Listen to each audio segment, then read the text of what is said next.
Chapter 2440 Yuan Tiexin's shock being the focus of attention from hundreds of Tier 3 NPCs placed immense pressure on Yuan Tiexin and Purple Jade. For a moment they even felt the urge to turn around and flee.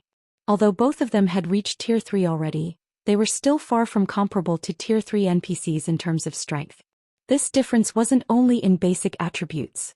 Recently promoted Tier 3 players like them had no way of competing against Tier 3 NPCs in this regard. Moreover, Tier 3 NPCs were existences capable of serving as the magistrate of minor NPC cities. At this point, there was no player in God's domain that did not fear the might of an NPC city's magistrate. This remained the case even after Tier 3 players came into existence. Meanwhile, several hundred magistrate-level NPCs were staring at Yuan Tiexin and Purple Jade. One could easily imagine how much pressure they were under. Have the Dark Forces NPCs occupied Stone Forest City already? Yuan Tiexin's mind gave birth to such a thought as he gazed at the Tier 3 NPCs before him. Since the launch of God's Domain until now, many instances of the Dark Forces NPCs occupying neutral maps had already occurred. These situations were similar to events triggered by players. If players managed to resolve this crisis in time, then they were rewarded handsomely. If not, then the Dark Forces would take over the neutral map completely. At this moment, Stone Forest City might have come across a similar event. There was no explanation for why so many Tier 3 NPCs had suddenly appeared in Stone Forest City. Otherwise, it would also explain why Stone Forest City was suddenly open to the public. Uncle Yuan, what should we do? These NPCs have already locked onto our auras, Purple Jade asked anxiously. At this moment she did not have the slightest intention whatsoever of conquering this event. After all, this situation could no longer be considered an event. This was practically a natural disaster. Escaping from just one level 100 Tier 3 NPC would already be difficult for her. Now, however, there were hundreds of level 115 plus Tier 3 NPCs standing inside the plaza. How was she to escape in such a situation? We don't have any other options. I'll try to block them in a moment. Use that chance to activate a Tier 3 instantaneous movement scroll and leave this place. Be quick. These Tier 3 NPCs have reaction speeds and combat standards far superior to those great lords and grandlords we've faced. They won't give us any opportunities to take advantage of, Yuan Tiexin said. At this moment he understood that it was impossible for both of them to escape. They could only sacrifice one person to create an opportunity for the other. In God's domain, NPCs were far more intelligent than monsters. They were also much more experienced and sharper than players when it came to combat. Moreover, the higher their tier, the more intelligent NPCs became. After reaching Tier 3, NPCs basically wouldn't give players a chance to use magic tools. In a situation where NPCs had the advantage in combat power, even Tier 3 peak experts like them would have a very difficult time retrieving a magic tool from their bags, much less activating it. This was because the brief lapse in defense this action would create would be more than enough for Tier 3 NPCs to instantly kill them. Meanwhile, as a Tier 3 metric tons, if Yuan Tiexin activated all his life-saving skills, he could more or less hold off these NPCs for a brief period. However, it was a different story for Purple Jade, who was a Tier 3 Sword King. If she tried to block these Tier 3 NPCs, she would most likely end up vaporized in an instant. After all, their opponents weren't just 2 or 3 Tier 3 NPCs, but several hundred Tier 3 NPCs instead. I understand. Purple Jade nodded. Although she felt reluctant, she understood that this was their best option. Otherwise, both of them would die here. Losing a level might not be a huge deal for Tier 3 players like them, but the top-tier equipment they would lose as a result of death was. Once Purple Jade nodded, Yuan Tiexin immediately raised his shield and prepared to activate his life-saving skills.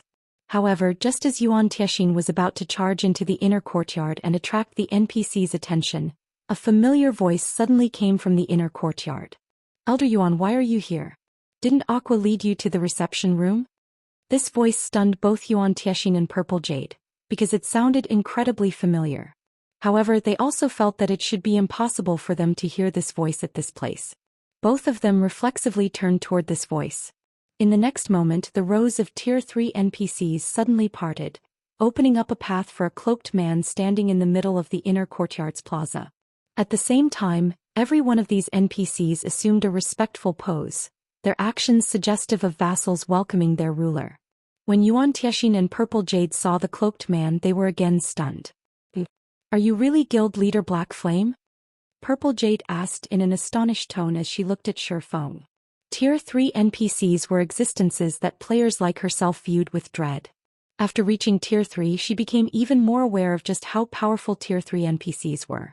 Now, however, the several hundred Tier 3 NPCs standing in the plaza were actually acting subservient to Shi Feng. In such a situation, how could Shi Feng still be considered a player? He was basically the king of a country. Of course I am Black Flame, Shi Feng replied, chuckling. If not, who do you think I am?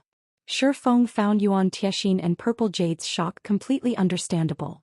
After all, there were over 500 Tier 3 NPCs standing before them. Even an NPC kingdom did not boast of so many Tier 3 NPCs under its command.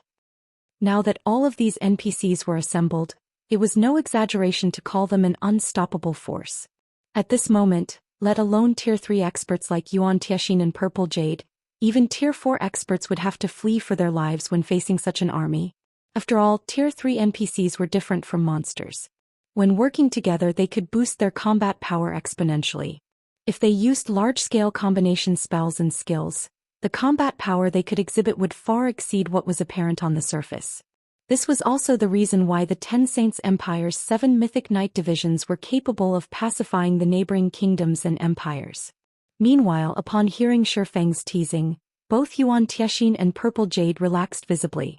Guild leader Black Flame, who are these NPCs behind you? Yuan Tiexin asked. Although he now understood that these Tier 3 NPCs were not hostile, he still couldn't ignore the fact that so many Tier 3 NPCs were gathered in a single place. Them. Meeting Yuan Tiexin's fearful and curious gaze, Shi Feng pointed at the Tier 3 NPCs behind him and said, "They belong to my personal knight division. They're similar to the Tier 2 knights you see patrolling outside. Only, the ones behind me have just been promoted to Tier 3. They belong to your knight division?" Although Shi Feng had spoken very casually, both Yuan Tiexin and Purple Jade were flabbergasted by his words.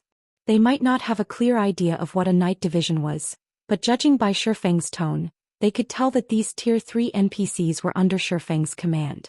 These were several hundred Tier 3 NPCs they were talking about. The various superpowers did not have a lot of personal guards that had been promoted to Tier 3 even now. Normally, only personal guards at the secret silver rank or above had a 100% chance of completing their Tier 3 promotion quest. As for personal guards of a lower rank, their chances were very low. However, secret silver personal guards and better were incredibly rare. Most superpowers had less than a handful of them. Meanwhile, from what Yuan Tiexin could tell, there should be at least 500 Tier 3 NPCs standing inside the inner courtyard. With such a force, Zero Wing could annihilate any power it wished. Right, Elder Yuan, why were you in such a hurry to find me? Do you have some urgent business to discuss? Shi Feng asked when Yuan Tiexin remained in a daze even after some time had passed. I did, originally. Looking at the Tier 3 knights filling the courtyard, Yuan Tiexin revealed a bitter smile and said, "But now it seems I don't anymore." What a joke. Right now, Stone Forest City's defenses were even more frightening than those of a kingdom's capital city. Even if all of the Eastern Continent's superpowers worked together and formed an army of several thousand Tier 3 experts, they would still be far from capable of capturing a kingdom's capital city. Needless to say, they wouldn't be capable of capturing Stone Forest City either. Meanwhile, if the various superpowers couldn't do anything against Stone Forest City, then Zero Wing's foundations would not be affected no matter what. If the various superpowers still insisted on attacking Stone Forest City, the only ones that would suffer would be them. Right now, Yuan Tiexin was even hoping that the various superpowers would come and attack Stone Forest City quickly. Following which, Shi Feng conducted a transaction for the 12 elemental pillars with Yuan Tiexin. Afterward, Shi Feng had to admit that the secret pavilion was indeed rich, as Yuan Tiexin had purchased 200 sets just to test the magic barrier's efficiency. This transaction had instantly turned Shi Feng into a wealthy man again. During the time Shi Feng and Yuan Tiexin were doing business, the various superpowers received news of Stone Forest City being opened to the public. For a time, the superpowers were surprised by this situation. They never anticipated such a crazy stunt from Zero Wing.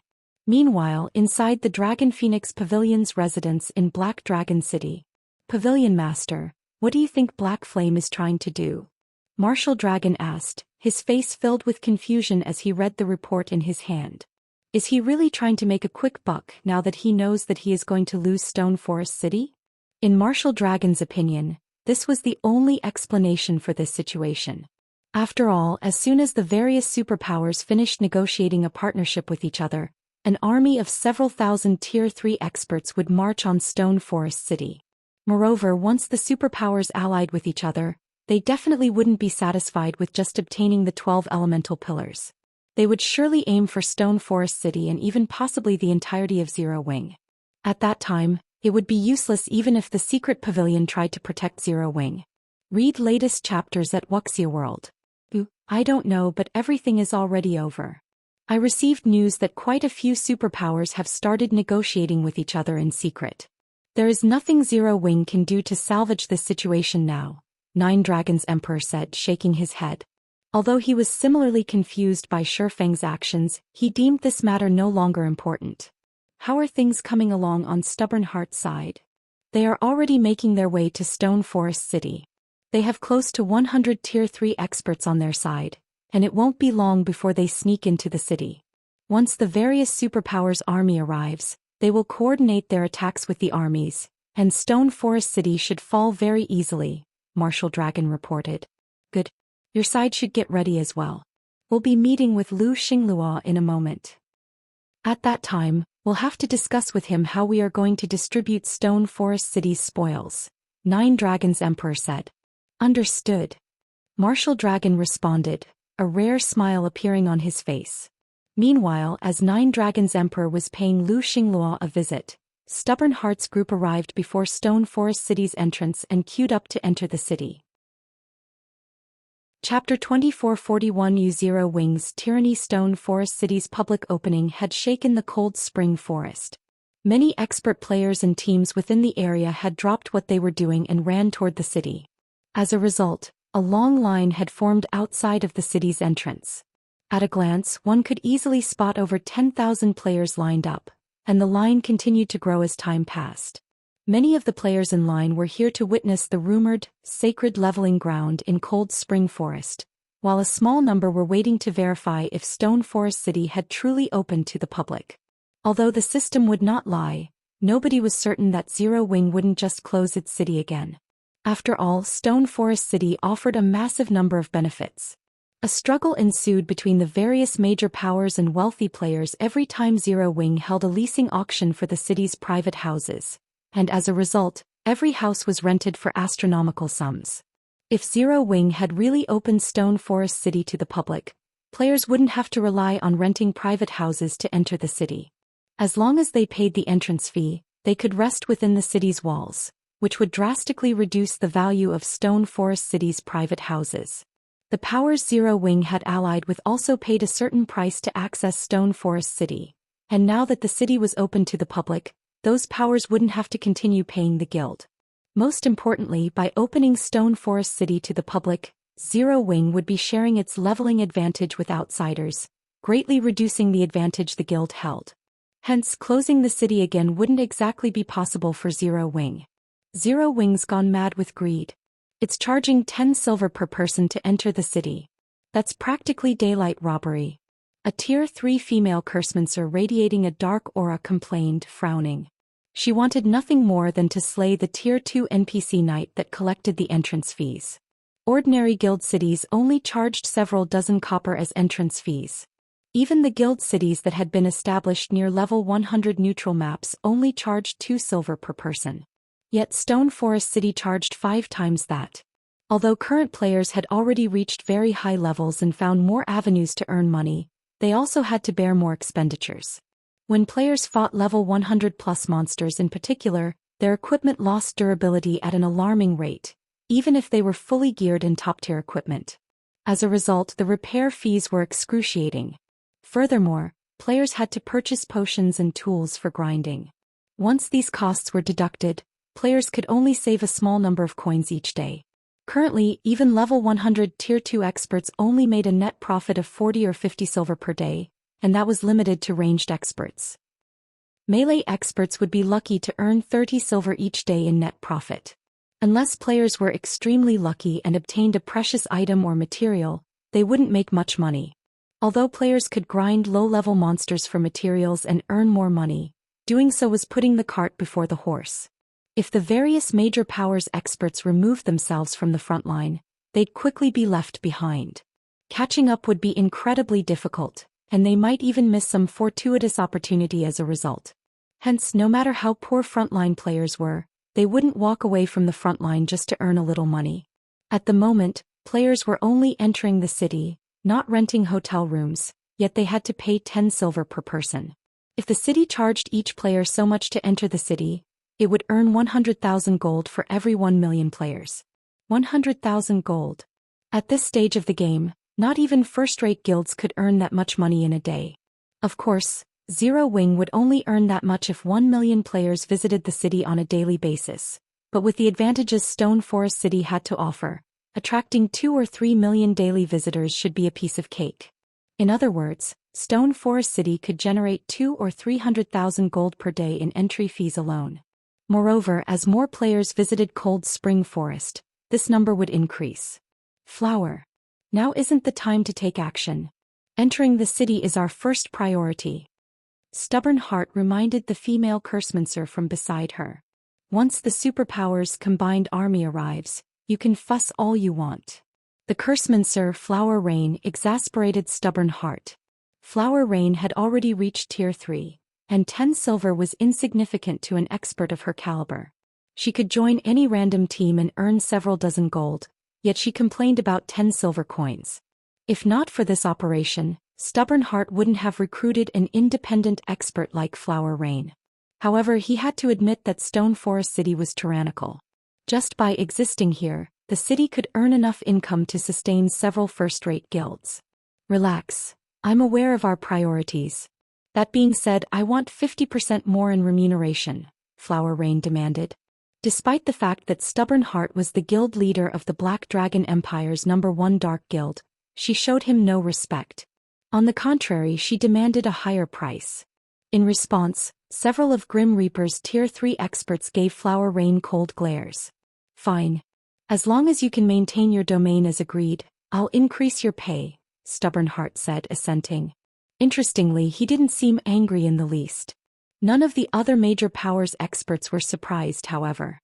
Flower Rain was the only player in the Black Dragon Empire to possess a tier 3 domain skill. She was also a bona fide Void Realm expert, and when she activated her domain skill, even the Empire's first-rate guilds were helpless against her. This was precisely the reason that Stubborn Heart had enlisted Flower Rain's help. Although every member of his team was a tier 3 expert, Stone Forest City was full of level 115 plus, tier 2 NPC knights, which would be a challenge to get through. Hence, they needed Flower Rain's help. With a tier 3 domain skill to suppress the knights, defeating the NPCs wouldn't be a problem.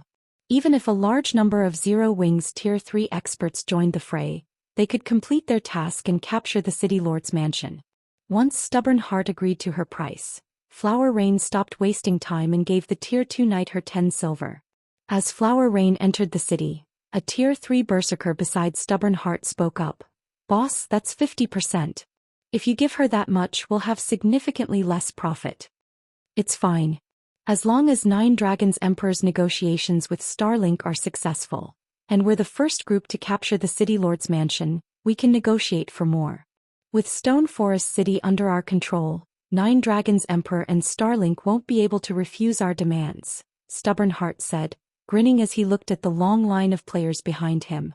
He had known for a long time that Stone Forest City was a gold mine, but after seeing it for himself, he realized how limited his imagination had been. How was this a gold mine? This was basically a diamond mine.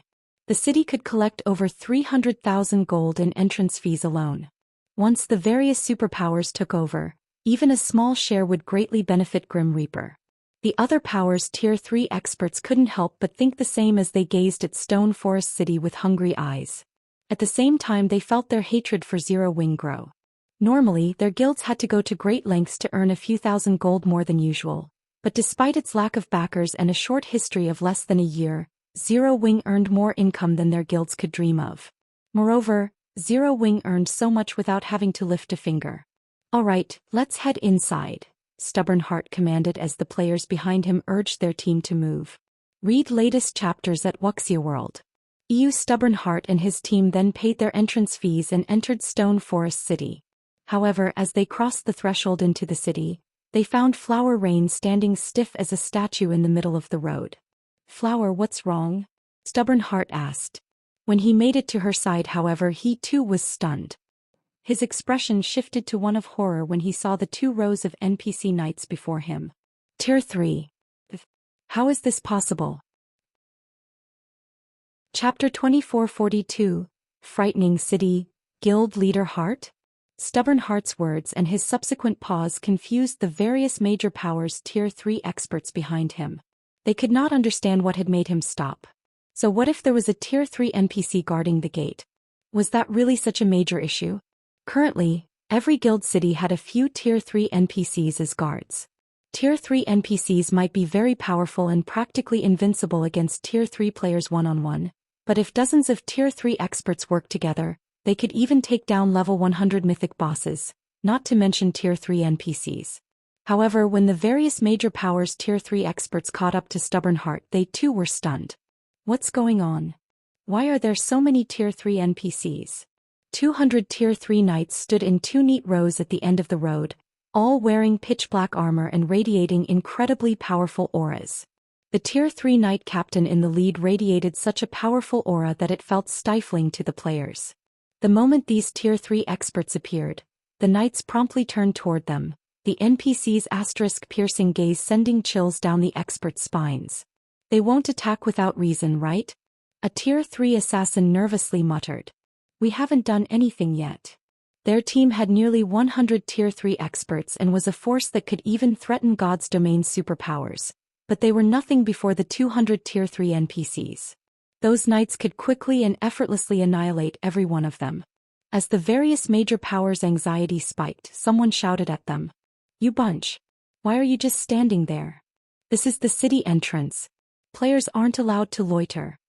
The voice shook Stubborn Heart and his companions from their daze, and they spun toward the player shouting at them. They all wanted to know who would be so bold. They spotted a level 102, Tier 2 Berserker wearing Zero Wings Guild emblem. Tier 3 experts like them would have no issues destroying a Tier 2 Berserker. And yet, despite sensing Stubborn Heart and his team's killing intent, the Tier 2 Berserker didn't back away. He actually grinned and asked, What? You want to start a fight here? The moment the Berserker asked that, the Tier 3 knights unsheathed their weapons and scrutinized every move Stubborn Heart's group made. The intensity of their auras more than doubled as they did. This punk. A Tier 3 ranger radiating intense bloodlust gnashed his teeth as he glared at the arrogant Tier 2 Berserker. However, when the ranger saw the Tier 3 knights readying, his scalp went numb. If we were anywhere else, I'd teach him a lesson. As a dark player, he had slain plenty of experts in the fields, including several dozen peak experts from first-rate guilds. With his strength, even the various superpowers had to tread lightly. And yet, a Tier 2 Berserker from Zero Wing dared to look down on him. It was humiliating. Alright, enough. Let's head inside. This isn't the place for a fight. Stubborn Heart warned the ranger softly, his gaze glued on the Tier 3 knights. They had nearly 100 Tier 3 experts, but if they picked a fight with those knights, the NPCs would annihilate them in under a minute. They had only recently reached Tier 3, while the Tier 3 NPCs had them outmatched in weapons, equipment, and Tier 3 skills and spells. It seems you're morons after all. Remember, this place is Stone Forest City. This is no place for your shenanigans. The Zero Wing Berserker said, nodding in satisfaction as Stubborn Heart obediently led his team into the city. Amazing. Zero Wing's patrol member is so awesome. He even dares to berate Tier 3 experts. It seems Stone Forest City is a different world. If that had happened in any other guild city, that Berserker would have died for treating Tier 3 experts so disrespectfully. Of course, Stone Forest City is different. Don't you see those Tier 3 NPCs? If those Tier 3 experts had attacked, none of them would leave the city alive. It seems we won't need to worry about Tier 3 bullies in Stone Forest City. The Tier 2 experts new to Stone Forest City couldn't help but gape after seeing Zero Wing's Tier 2 Berserker scold Stubborn Heart's group. They had never thought that Stone Forest City would be that safe. Tier 2 players had to be extremely careful around Tier 3 experts in other guild cities and most NPC cities. Accidentally provoking a Tier 3 expert would seal their fate. It didn't even matter if they had done so in the middle of the city.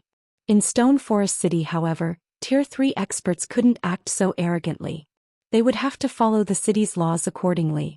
At this stage of the game, Stone Forest City was likely the only guild city in God's domain with such stability and security. This incident gave many Tier 2 players a more optimistic view of the city. Many of them even considered making Stone Forest City their new home and focusing their development around it.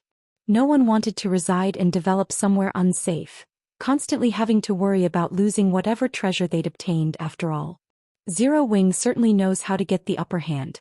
It has stationed 200 Tier 3 NPCs at the gate to shock people. It's even used us Tier 3 players as a promotional tool. Flower Rain growled as she glanced back at the Tier 3 knights by the city gates.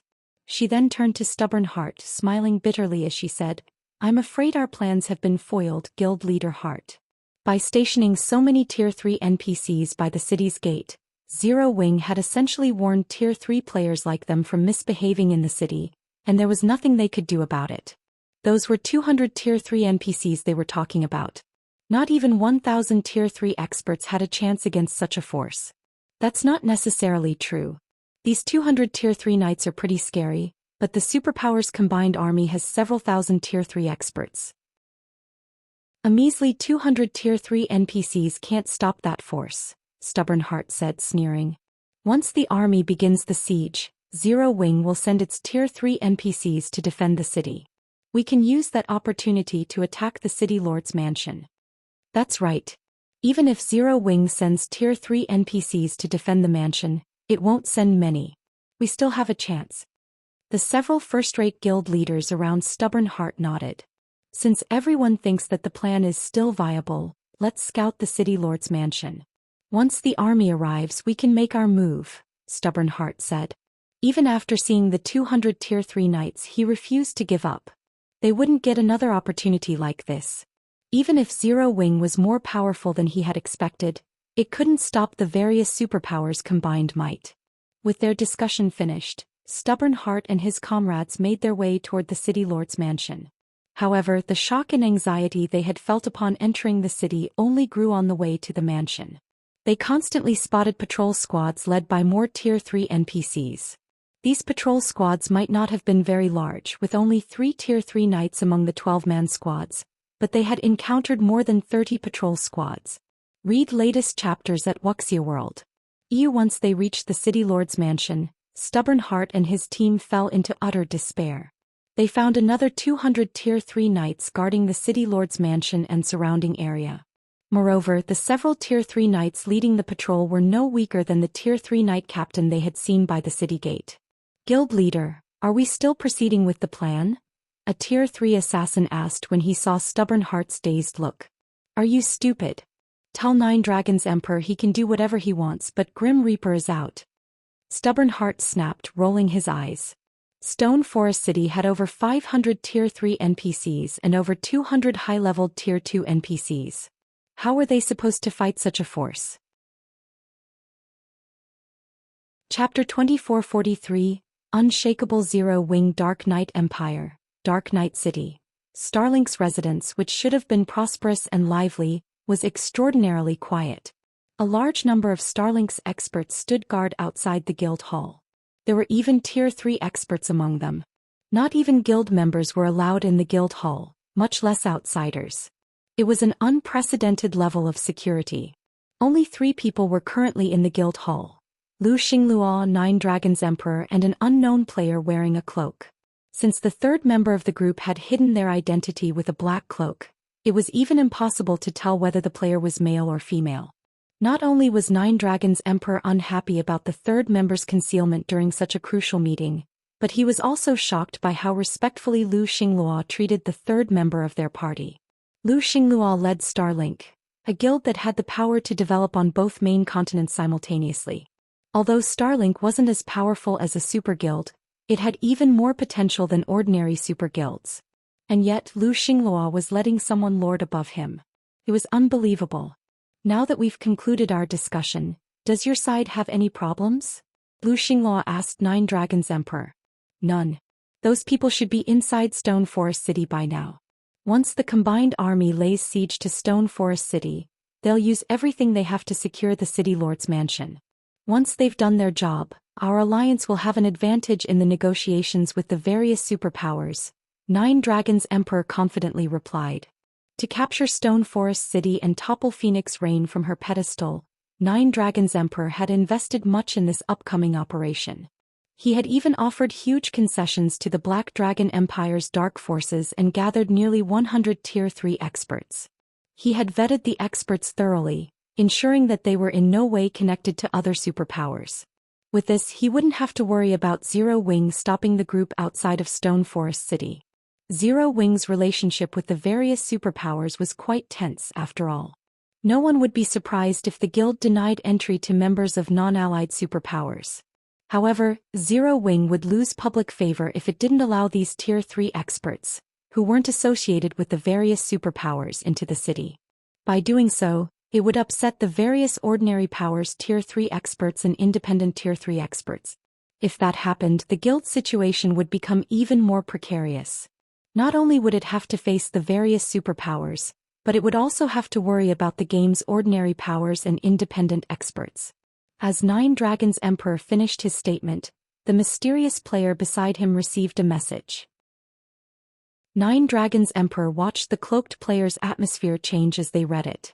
Although he couldn't see the mysterious person's appearance, he was more than capable of sensing someone's emotional shifts as a peak expert. Dragon Pavilion Master, you've worked hard for this, but I'm afraid that Starlink will be withdrawing from the operation, the mysterious person declared without bothering to discuss the situation with Lu Xingluo. What do you mean? The declaration confused Nine Dragons Emperor. Have you given up on Stone Forest City? They had already laid the groundwork to cut off Stone Forest City's profits.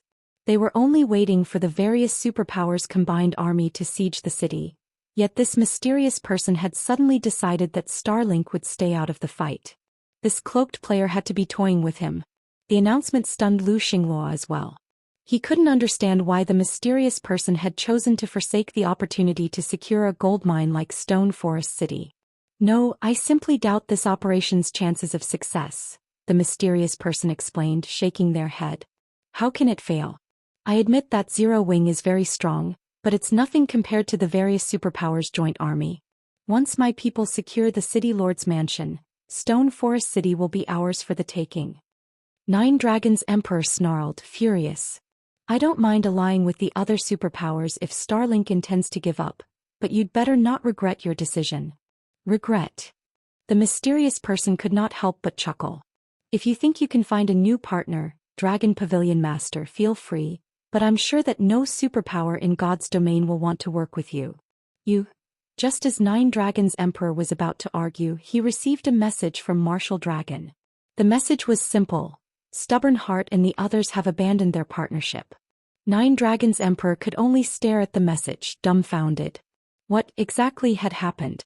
As soon as Starlink gave up on their alliance, Stubborn Heart's group had informed him of the same. Was Zero Wing so heaven-defyingly powerful that it had bought off both groups? Nine Dragons Emperor couldn't think of another explanation for the sudden development. This was an excellent chance to capture Stone Forest City. Why would anyone ignore such temptation?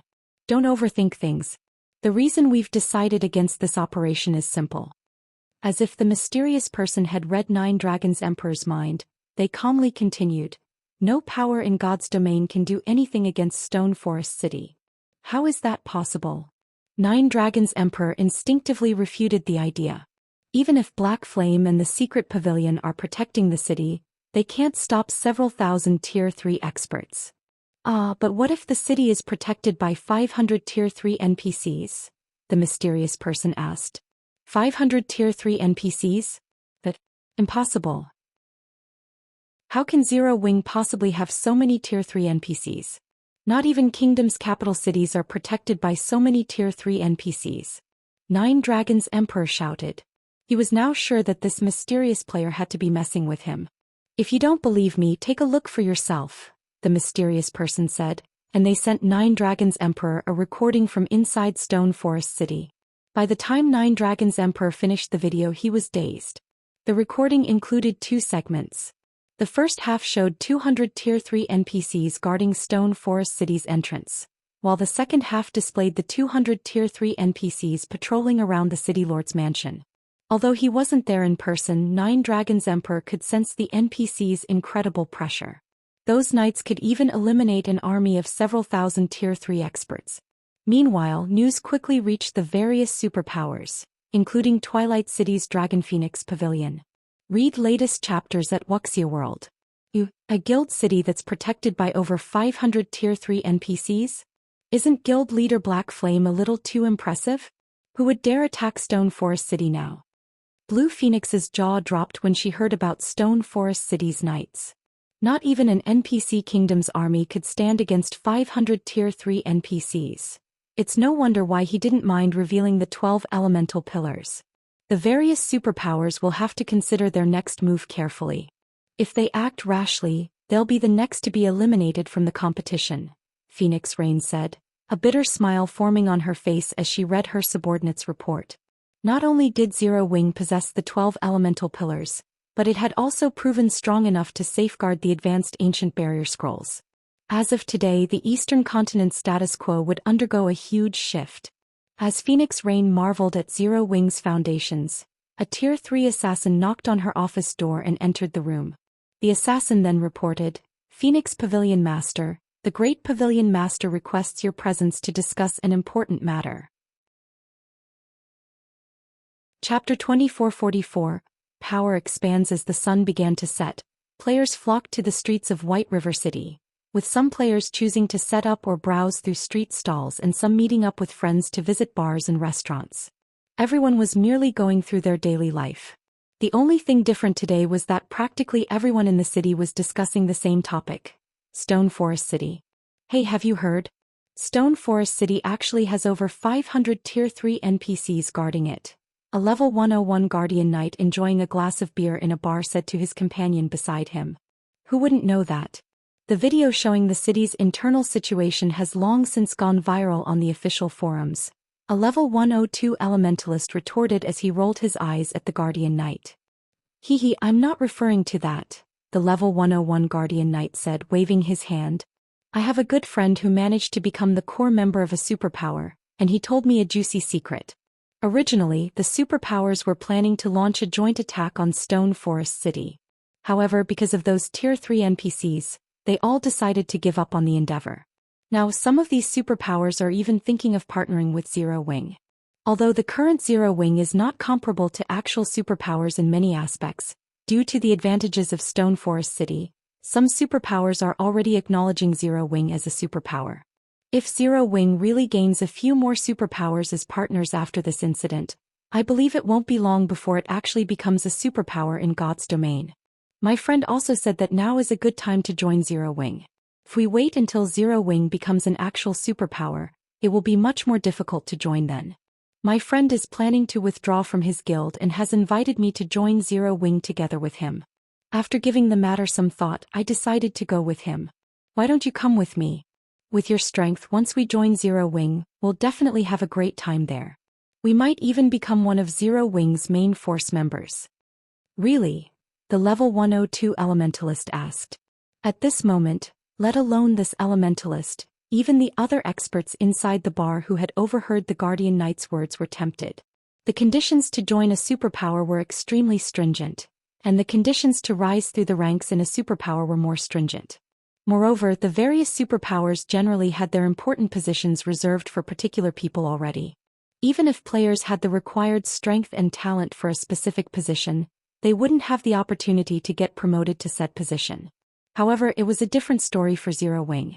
Although Zero Wing wasn't a superpower yet, it had already gained the recognition of many superpowers. With the massive advantages Stone Forest City provided, it was only a matter of time before the guild became a superpower. In other words, Zero Wing's influence would still expand rapidly in the future. After all, the amount of territory Zero Wing currently held was only at the standard of first-rate guilds. There would be plenty of empty positions to fill in the future. Now was the best time for independent experts like themselves to join Zero Wing. Of course, Why would I lie to you? According to my friend, quite a few superpowers have sent representatives to negotiate a partnership with Zero Wing already. Once the actual negotiations are over, this piece of news will become impossible to hide. While not many players know about this matter, we should use this opportunity to join Zero Wing. If we're lucky, we might get assigned directly to a good team, the level 101 Guardian Knight said earnestly. Truthfully, if not for our close relationship and you being strong enough, I wouldn't have asked you to come with me. Zero Wing's recruitment standards had always been very high. Its requirements for becoming a core member were even higher, the half-step refinement realm standard. Meanwhile, although the level 102 elementalist was an independent player, he served as the vice commander of one of the Twin Towers Kingdom's top adventurer teams. As for his strength, he had already reached the refinement realm standard and would be considered an absolute expert in first-rate guilds. He would have no problem joining the main force of first-rate guilds. However, as he wished to join the main force of superpowers and not first-rate guilds, he had only been mingling with adventurer teams all this time. Alright, I'll contact my commander afterward. Once I've settled my affairs, we'll apply with Zero Wing, the level 102 elementalist said, nodding after seeing the earnest look on the Guardian Knight's face. At the same time, desire and anticipation also surfaced in his eyes. After overhearing the level 102 elementalist agree to the Guardian Knight's suggestion to join Zero Wing, the other experts inside the bar were tempted by the proposition as well. Zero Wing's strength and foundations had already received the recognition of many superpowers. This was an excellent opportunity for independent experts like themselves to elevate their position in God's domain. If they seized this opportunity, they could become famous individuals in kingdoms and empires. They might even get to become the ruler of a city, at which point their lives would thoroughly change. After all, many major corporations were investing astronomical sums into God's domain right now. Moreover, God's domain had also started affecting the various industries in the real world. Meanwhile, during the time White River City's expert players were gravitating toward joining Zero Wing, an heroic woman was currently observing Zero Wing's residence from an advanced restaurant nearby.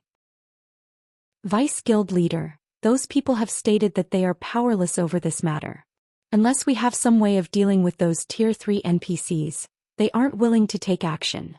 A tall man exceeding 2 meters in height reported after entering the private room the beautiful woman occupied. How interesting. It seems Zero Wing really has kept a lot of secrets hidden. When Cold Shadow heard her subordinate's report, not only did she not react in rage but she even smiled. Since that is the case, we'll shift to Plan B. We'll give up on purchasing Zero Wing for now and search for a replacement on the eastern continent to fulfill the guild's task first.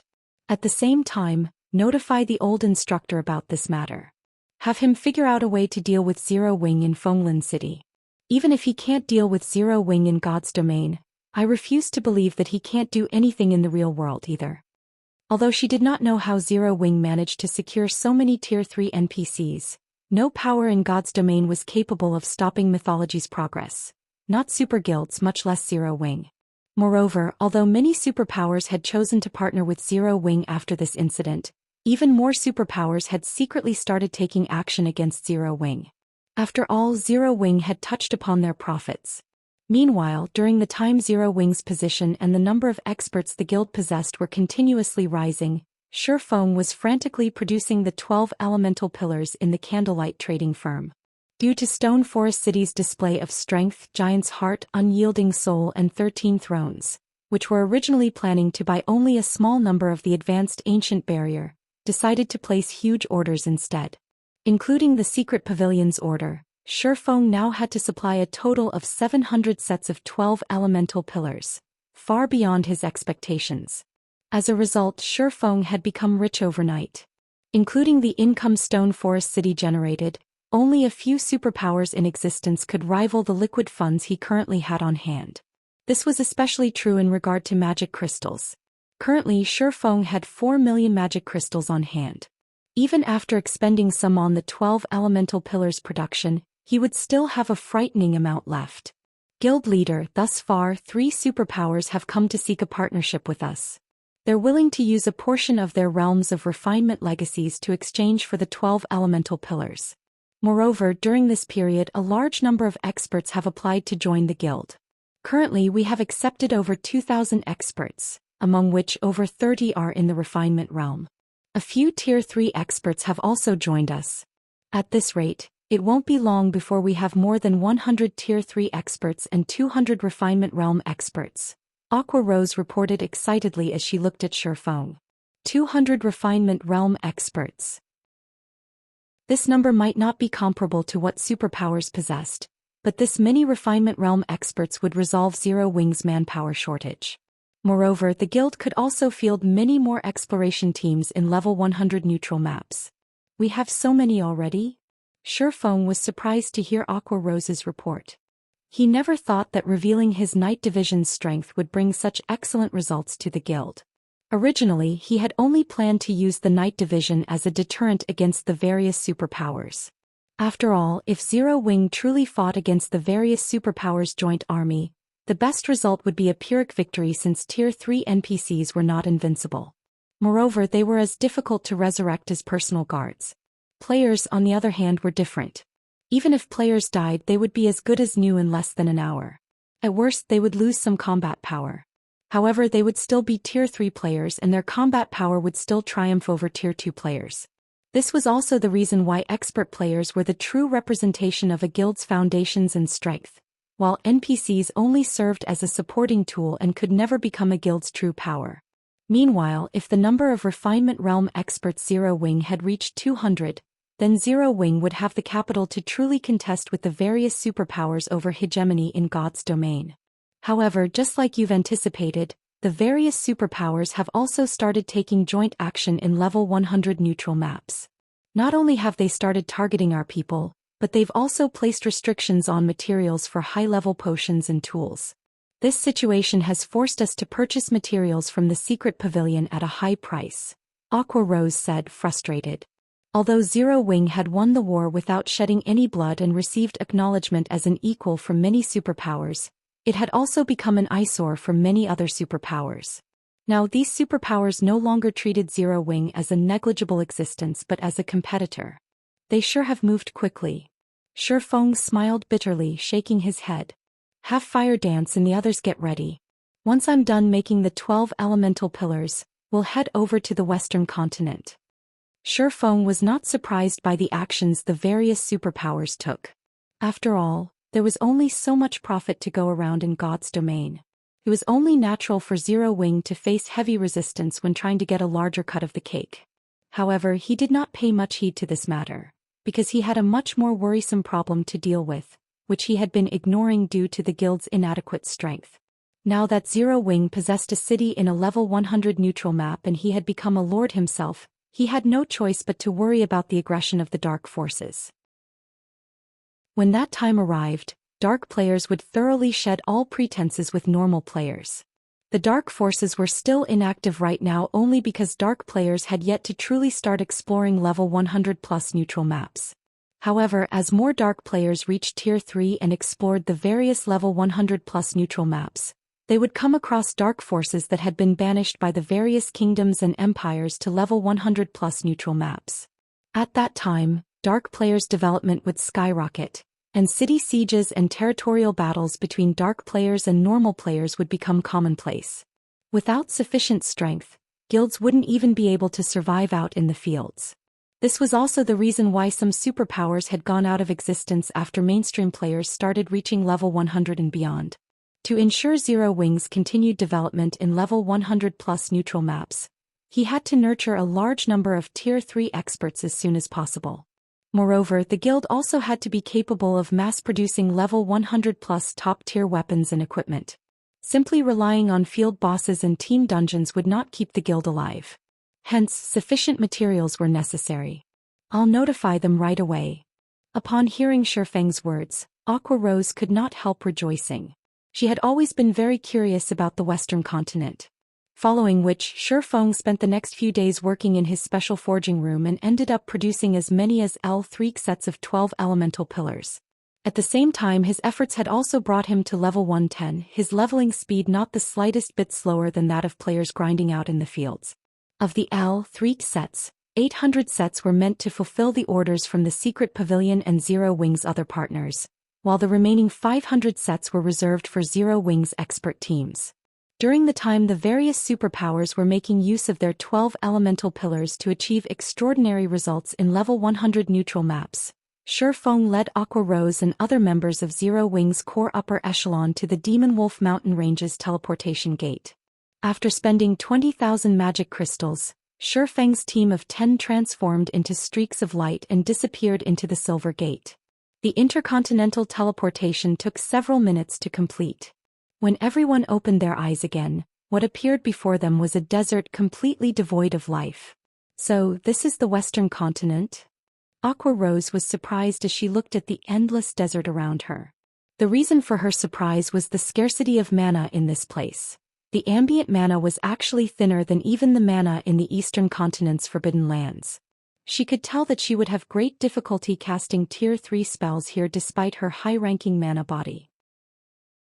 Weaker Tier 3 players might not even be capable of using their Tier 3 skills and spells and might be limited to skills and spells of weaker tiers. Sure enough, the mana density here is much lower than on the Eastern continent. When Shi Feng sensed the ambient mana, he was similarly overwhelmed by a sense of discomfort. It had already been a long time since he had experienced such a low mana density environment. However, he did not dwell on the matter, just immediately recorded the coordinates of the teleportation gate here and summoned his Thunder Eagle. He then took a look at the system map and brought everyone toward the nearest NPC city. Read latest chapters at Wuxia World. The desert that housed the teleportation gate was much larger than Shi Feng initially expected, taking more than 2 hours of flight to exit. During their journey, they had discovered plenty of level 100+ Great Lords and Grand Lords and even level 120 mythics. Fortunately, the Thunder Eagle was sufficiently fast so they were able to escape these mythics' attack range in time. Had they been using land mounts, they would have most definitely suffered annihilation. Guild Leader, there's a battle involving tens of thousands of players over at that demonic silver mine, Aqua Rose said, curiosity gleaming in her eyes as she gazed at a nearby mine from the Thunder Eagle.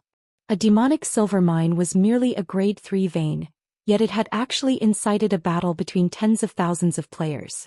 Moreover, not only were the participants of this war level 105+ experts, but there were even 100-odd Tier 3 experts among them.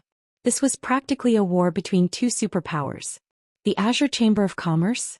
When Shi Feng studied the players fighting below, he noticed that the commander of the mine's defenders was someone he was familiar with, Zhou Xian, a genius on the Azure Chamber of Commerce's fast track. Chapter 2445. You have two choices, Guild Leader. Is it someone you're familiar with? Aqua Rose asked curiously when she saw Shi Feng muttering to himself. The Western continent was utterly foreign to Eastern continent players like themselves. Although the distance separating the two main continents was not as great as the distance between the main continents and the various other worlds, in God's domain, it was as if a barrier existed between the two main continents. Not only was information on the two main continents segregated, but even the cultures of the two continents differed significantly. For example, players of the same class would give the impression that they possessed a completely different class depending on which continent they played on. Their combat styles would be quite dissimilar. On the Eastern continent side, battles were fought using mainly a combination of combat techniques and skills or spells, with mana control playing only a supporting role. Meanwhile, on the Western continent, battles were fought using mainly a combination of mana control and skills or spells, while combat techniques were only for support. Aside from the difference in combat styles, the greatest contrast between the Eastern and Western continents was the management styles that the various kingdoms and empires adopted. On the Eastern continent, NPC kingdoms and empires relied on their national armies to manage their cities. On the Western continent, however, NPC cities were managed by the Adventurers Association. The various kingdoms and empires' armies only served to maintain the safety of their respective countries' borders and fend off the main forces of the demonic creatures. As there existed many demonic creatures on the Western continent, armies of demonic creatures regularly invaded kingdoms and empires. In fact, these demonic creatures would launch attacks on towns and cities once every 2 or 3 days, which was much more frequent than the monster sieges on the Eastern continent, and sometimes even capture those on the borders. If the various kingdoms and empires failed to reclaim those captured towns and cities, the player's range of activity would shrink significantly. Conversely, the more demonic towns and cities the various kingdoms and empires captured, the larger the player's range of activity would become. The Western continent did not have any clearly defined neutral maps, and the territory the various kingdoms and empires possessed was in constant flux. Hence, the Western continent was labeled the demonic creature continent, and battles on a national scale occurred here much more frequently than on the Eastern continent. It wouldn't even be surprising for a kingdom that had faded out of existence to reappear. If the 10 from Zero Wing could have someone familiar with the Western continent guide them, it would save them a lot of trouble. After all, the Western continent's situation was ever-changing, and players not familiar with the Western continent would most likely have a very difficult time mingling here. "We're not familiar with each other, just acquaintances," Shifeng replied, shaking his head as he looked at Yen Xiaoqian, who was fighting while commanding the battle. He had come to know Yen Xiaoqian only because of the Azure Chamber of Commerce's alchemy competition. Although he had heard that Azure would be sending Yen Xiaoqian to the Western continent to receive priority grooming, he never thought that he would encounter the woman here. Currently, Yen Xiaoqian was already a level 106 Tier 3 Great Mage. She was also equipped in quite a few pieces of level 105 fine gold equipment, and the purple crystalline staff she wielded even radiated the glow unique to epic items. At a glance, it was obvious that the staff was a level 100+ epic weapon. At this stage of the game, her equipment standard definitely ranked at the peak of God's domain. Moreover, her mana control had improved by a significant margin since Shifeng last saw her. Now she was actually capable of casting her spells at a completion rate of 95% or above. The power her spells exhibited could rival the attacks of Grand Lords of the same level. While Shifeng's group was quietly observing the battle below, the players fighting inside the mine had similarly noticed Shifeng's group. Who are those people? Don't they know that this is a battle between Azure and Divine Tribe? A Tier 3 Berserker King who was an elder of the Azure Chamber of Commerce muttered, a frown forming on his face as he looked at the players atop the Thunder Eagle. At this point, even the various superpowers of God's domain still couldn't afford to underestimate Tier 3 experts. Meanwhile, from what the Berserker King could tell, Shifeng's group of 10 were all Tier 3 experts. To ordinary superpowers, they would indeed pose a significant threat. However, to superpowers like the Azure Chamber of Commerce and Divine Tribe, a force of 10 Tier 3 experts was nothing to worry about. Nevertheless, on the Western continent, what the various powers found most troublesome was when other people suddenly appeared in a battle between two powers. This was because nobody could guarantee whether this third party would simply spectate and do nothing, or try to take advantage of the situation. Hence, whenever a third party appeared, the two combatant powers would first take care of this unknown factor before resuming the battle. The Azure Chamber of Commerce and Divine Tribe were superpowers that everybody on the Western continent knew of. Now, however, someone had actually ignorantly barged into their battle. Black Flame. Why is he here? Yen Xiaoqian revealed an astonished expression when she spotted Shifeng sitting on the Thunder Eagle. Doesn't he operate on the Eastern continent? Yen Xiaoqian had a very strong impression of Shifeng. After all, Zero Wing was responsible for her loss to Silent Wonder during Azure's alchemy competition, which in turn lost her family the ruling rights to the chamber.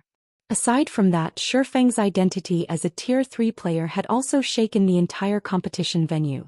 Back then, not a single superpower had managed to produce a Tier 3 player, yet Shifeng had succeeded in becoming one himself.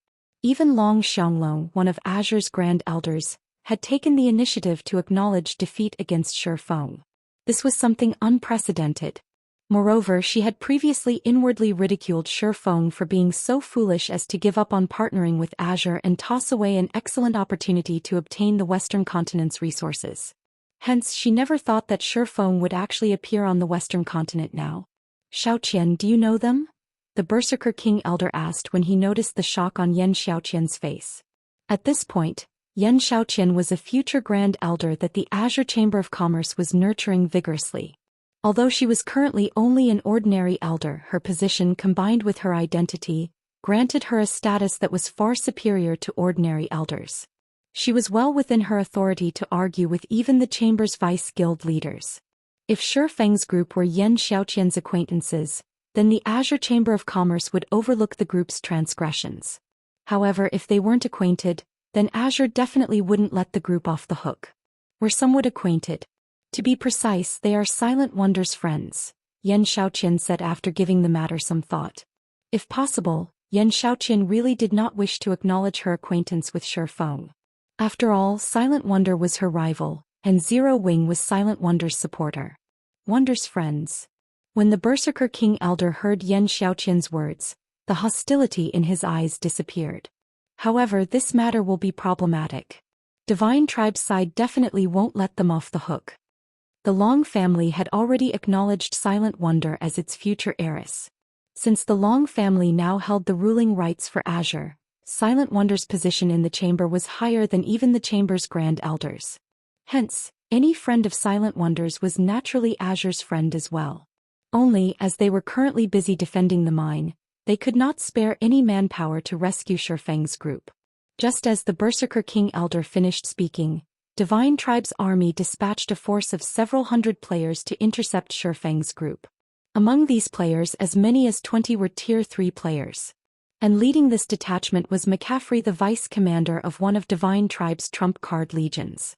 Due to his special legacy, McCaffrey possessed a gigantic body 3 meters tall, which earned him the nickname Morning Giant. Even Tier 3 domain realm experts couldn't last very long in a fight against him. In the next moment, the giant bat McCaffrey rode arrived before Shi Feng's group. As he glared at Shi Feng's group, the dark aura enveloping his body made the surrounding space uncomfortably hot. I don't know who you people are, but since you dared set foot into Divine Tribe's battlefield, then don't think you can leave easily, McCaffrey said in a rough and deafening tone. You all have 2 choices. The first is to apologize and hand over 10 pieces of level 100 plus fine gold equipment as compensation. As for the other option, believe me, you will not like it very much.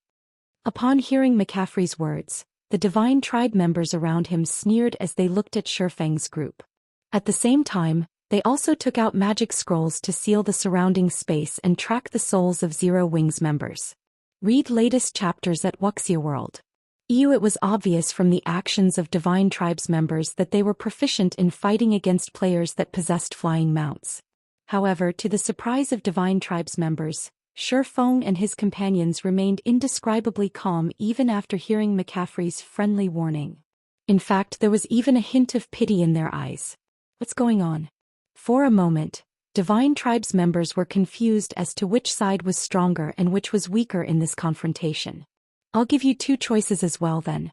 The first is to apologize and pay compensation.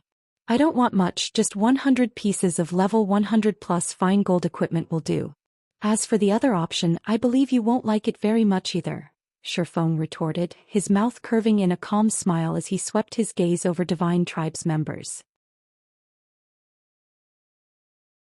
Chapter 2446, Repent.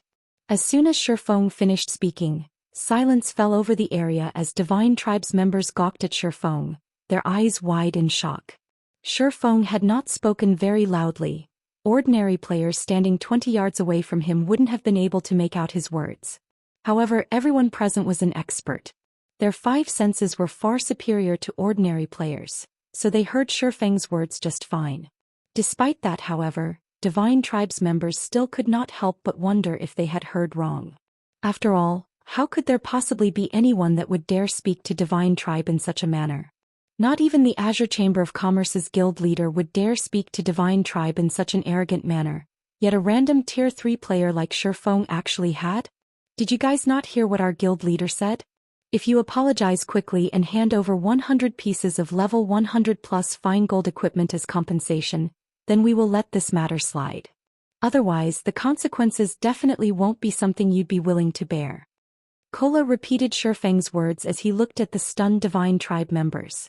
Unlike Shi Feng, Kola had shouted, and his words echoed throughout the entire mine below. Let alone the several Divine Tribe members before him, even the tens of thousands of players in the mine below heard him loud and clear. Who are these people? They actually dare spout such nonsense against Divine Tribe? Although I don't know who they are definitely dead now. They won't die just once today. Now that they've provoked Divine Tribe in such a manner, Divine Tribe will surely kill them back to level 0. The Azure Chamber of Commerce's members were stunned as they looked at Shifeng's group on the Thunder Eagle. Even their chamber's guild leader did not dare behave so arrogantly before Divine Tribe. Divine Tribe was a top-ranking super first-rate guild. When God's Domain first launched, Divine Tribe was already very close to becoming a super guild. Moreover, due to God's Domain's growing popularity, Divine Tribe had received capital injections from several major corporations. At this point, Divine Tribe's strength already rivaled super guilds. In fact, it was even stronger than some of the ordinary super guilds. This was why Divine Tribe dared to contest with the Azure Chamber of Commerce for the demonic silver vein. Zhou Xian, are these people insane? The Berserker King Elder from Azure asked, similarly stunned by this situation. He had thought that Shifeng's group might turn around and flee, or that Shifeng's group might seek help from Azure. What didn't occur to him was that Shifeng might actually provoke Divine Tribe without hesitation. At this moment, even if Azure's guild leader showed up, it would still be impossible to dissuade Divine Tribe from taking action against Shifeng's group. Yan Xiaoqian was likewise confused by this situation. If possible, she really wished to ask Shifeng what he was thinking. He can't be thinking that this place is like Demonstone Town and that nobody can do anything to Tier 3 players, right? As Yan Xiaoqian looked at Shifeng, the only explanation she could think of for this situation was that he believed that no superpower would dare to touch him just because he was a Tier 3 player. After all, the various superpowers had shown the swordsman great respect back at Demonstone Town. However, the situations now and then were completely different. Back then, Shifeng could indeed act arrogantly as a Tier 3 player, as none of the various superpowers could do anything to him. Now, however, every superpower had at least several dozen Tier 3 experts under their command. Let alone Tier 3 peak experts, even Tier 3 apex experts no longer had the qualifications to act arrogantly before the various superpowers. This was especially true on the Western continent, which was infested with demonic creatures. Players living here had much more combat experience than players living on the Eastern continent. The legacies and various items used by the Western continent's players for combat were also much stronger than those found on the Eastern continent. Let alone dealing with Tier 3 players, the various superpowers wouldn't have trouble dealing with even Tier 3 NPCs. After all, the armies of demonic creatures had commander-level monsters that could rival NPCs when it came to intellect. In the end, however, the various superpowers had still slain those intelligent monsters. While Yan Xiaoqian and the other members of Azure were stunned by Shifeng's crazy actions, McCaffrey suddenly smiled on the giant bat's back. Very good.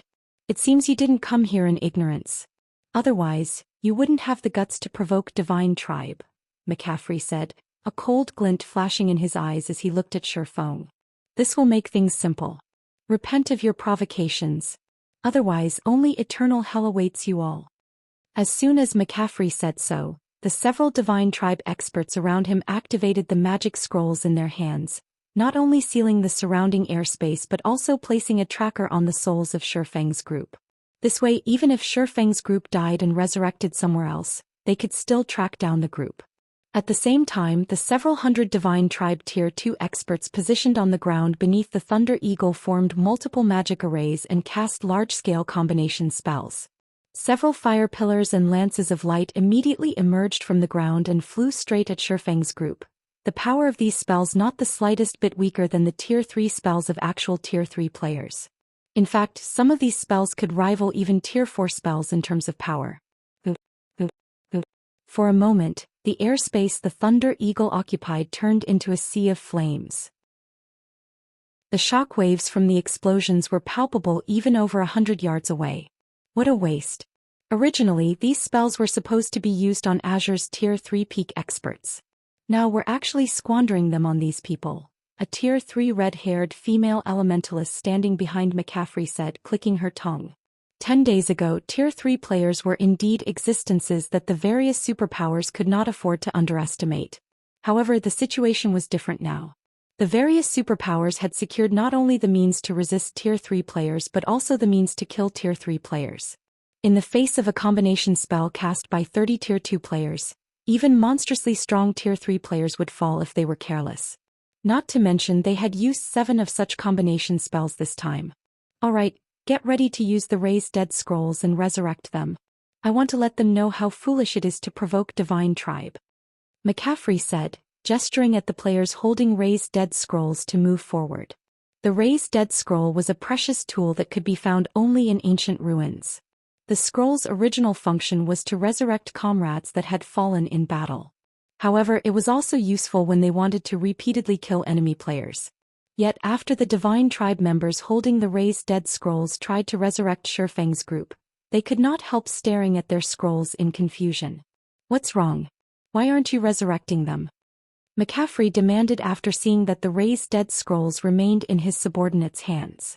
"Vice Guild Leader, for some reason these raised dead scrolls can't resurrect them.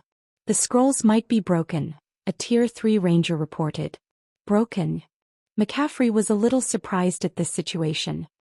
He then returned his gaze to the sea of flames before him. Read latest chapters at Wuxia World. The raised dead scrolls had never failed to activate before. If the resurrection failed, then that could only mean one thing. The target of resurrection was still alive. In the next moment the flames started scattering, and the perfect figure of the Thunder Eagle appeared hovering amidst the remnant flames. Surrounding the Thunder Eagle was a barrier that thoroughly isolated the flying mount from the inferno. This barrier was the product of Shifeng's absolute domain. "Since you're done attacking, it's my turn now," Shifeng declared. He then raised his arm and started incanting, casting flame domain on McCaffrey's group. Chapter 2447, 7 Luminaries Rings True Power. As Shifeng started chanting, a twofold magic array with a 60-yard radius appeared above McCaffrey and his several hundred members.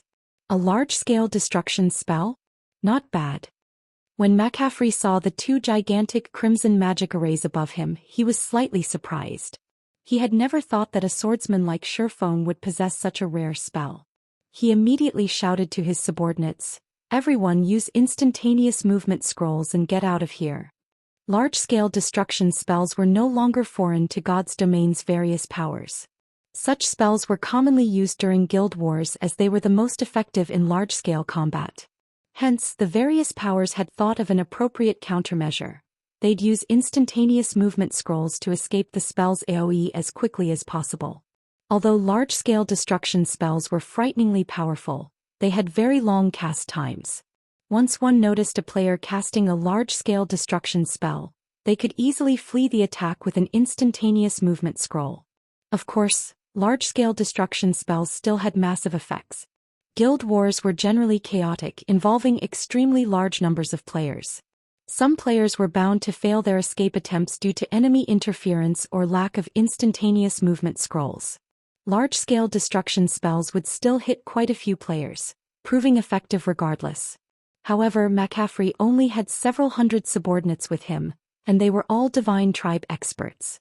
Every one of them had a few Tier 2 instantaneous movement scrolls, not to mention the Tier 1 version. They had all prepared these scrolls on the off chance that they were attacked with large-scale destruction spells or war weapons like gnome cannons. Following their orders, divine tribe's experts pulled the scrolls from their bags. Meanwhile, McCaffrey steered his flying mount out of Flame Domain's range.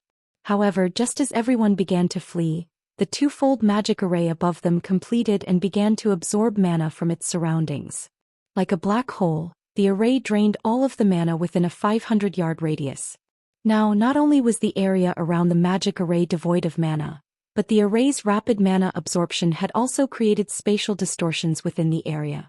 For a moment, the sky darkened, and all players within Flam range felt stifled as if they had just fallen into a bottomless swamp. What's going on? Why has the sky gone dark? It's so hard to breathe or move. My instantaneous movement scroll won't activate? No, that's not right. It's not just instantaneous movement scrolls. I can't even use my Tier 2 blink spell. What kind of large-scale destruction spell is that? The divine tribe members within Flame Domain's AoE panicked, losing their composure. Before they could regain their senses, however, mana began to gush out of the twofold magic array above the battlefield. In the next moment, towering pillars of fire rose from the ground. Every divine tribe member within range was instantly incinerated. Even some of the weapons and equipment they dropped scorched to black, turning into nothing more than scrap metal. The flaming pillar's intense temperature melted the dirt under their feet to white-hot magma. Players could even feel the pillar's heat waves from several hundred yards. As if time had frozen, the tens of thousands of players in the mines stared at the rising pillars of fire in stunned silence. What did he do? Shock and curiosity swam in Yan Xiaoqian's gaze as she glanced at Shifeng, who remained standing on the Thunder Eagle's back. From what she could tell, Shifeng had only used one large-scale destruction spell, but aside from McCaffrey and the Tier 3 players on his flying mount, every player from Divine Tribe had lost their minds. They had all pulled instantaneous movement scrolls from their bags, yet they stood to watch Shifeng's spell erupt. It almost looked like Divine Tribe were performing with Zero Wing for the Azure Chamber of Commerce. However, Divine Tribe was a top-ranked super first-rate guild that could even rival super guilds, and they were currently on the Western continent, not the Eastern continent. There was no way Divine Tribe would go to such lengths to show respect for a guild leader from a pseudo-superpower like Zero Wing. Yan Xiaoqian and Azure's members weren't the only surprised players. Even Shifeng was taken aback by his results.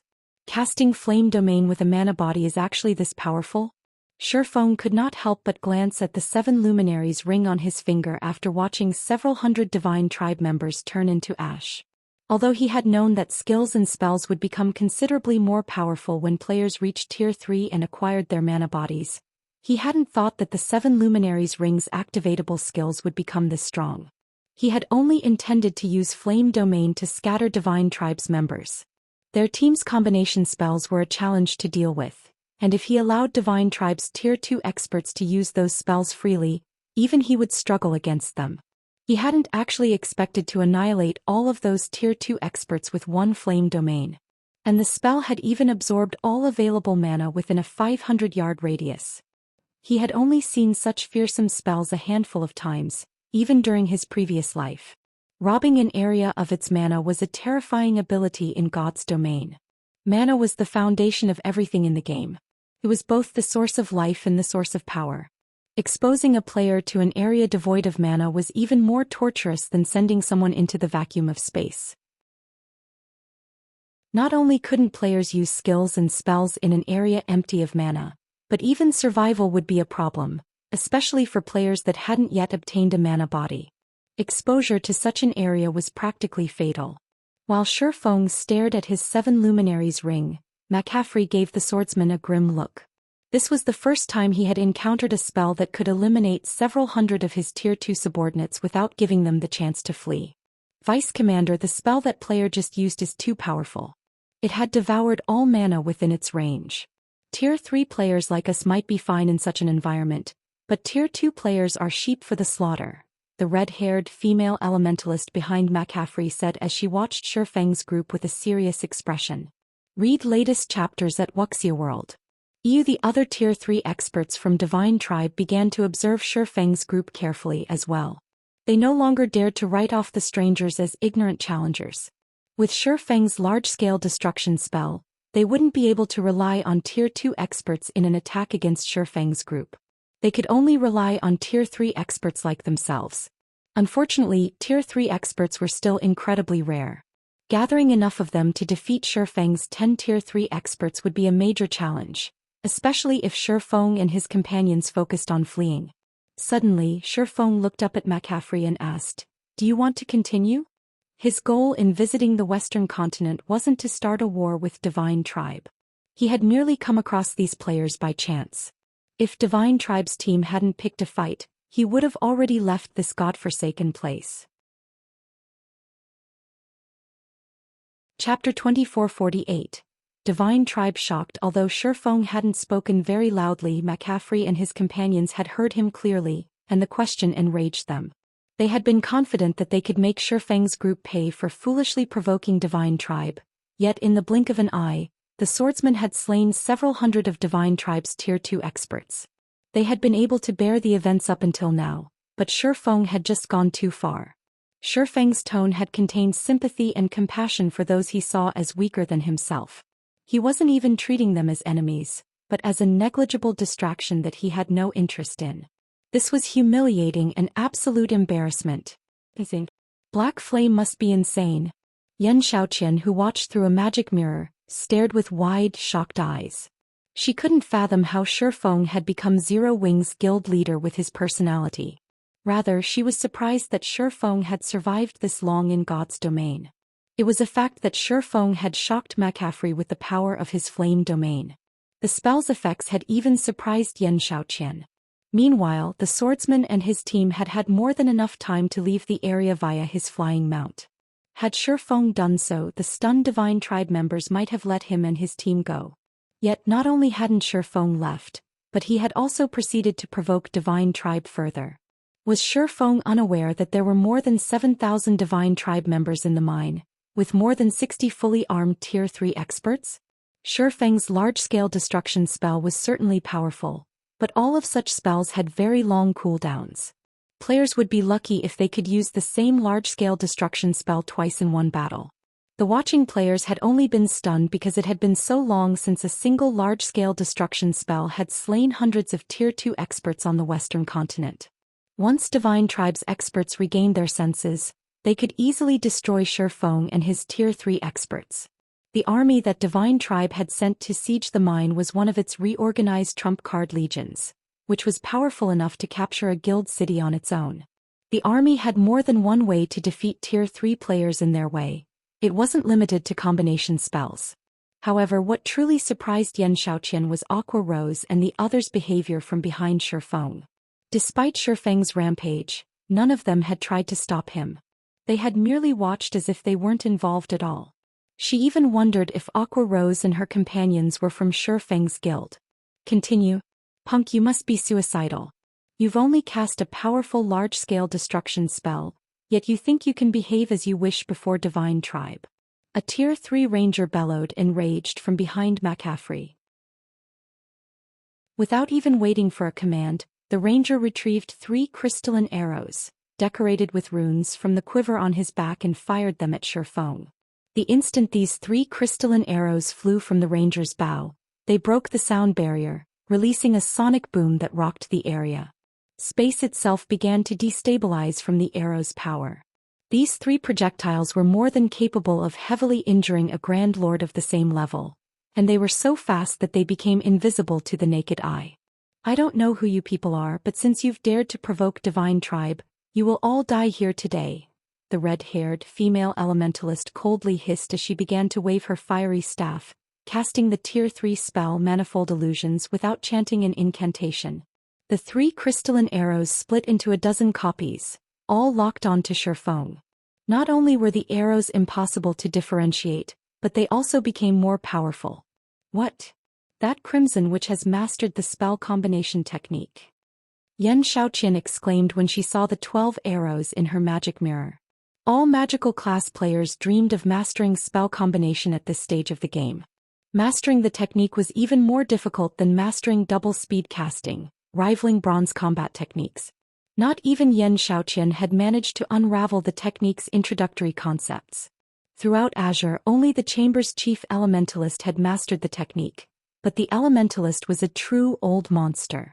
Even Duan Han's Han from the Duan family had to treat the old monster with respect.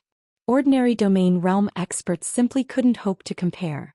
And yet, the Divine Tribe's Crimson Witch, who had only recently reached the domain realm, had mastered the spell combination technique. If players could pull the technique off, combining a spell with another spell or skill, the resulting attack would undergo a qualitative transformation and become powerful enough to transcend tiers. This was why all magical class players fought to master the technique.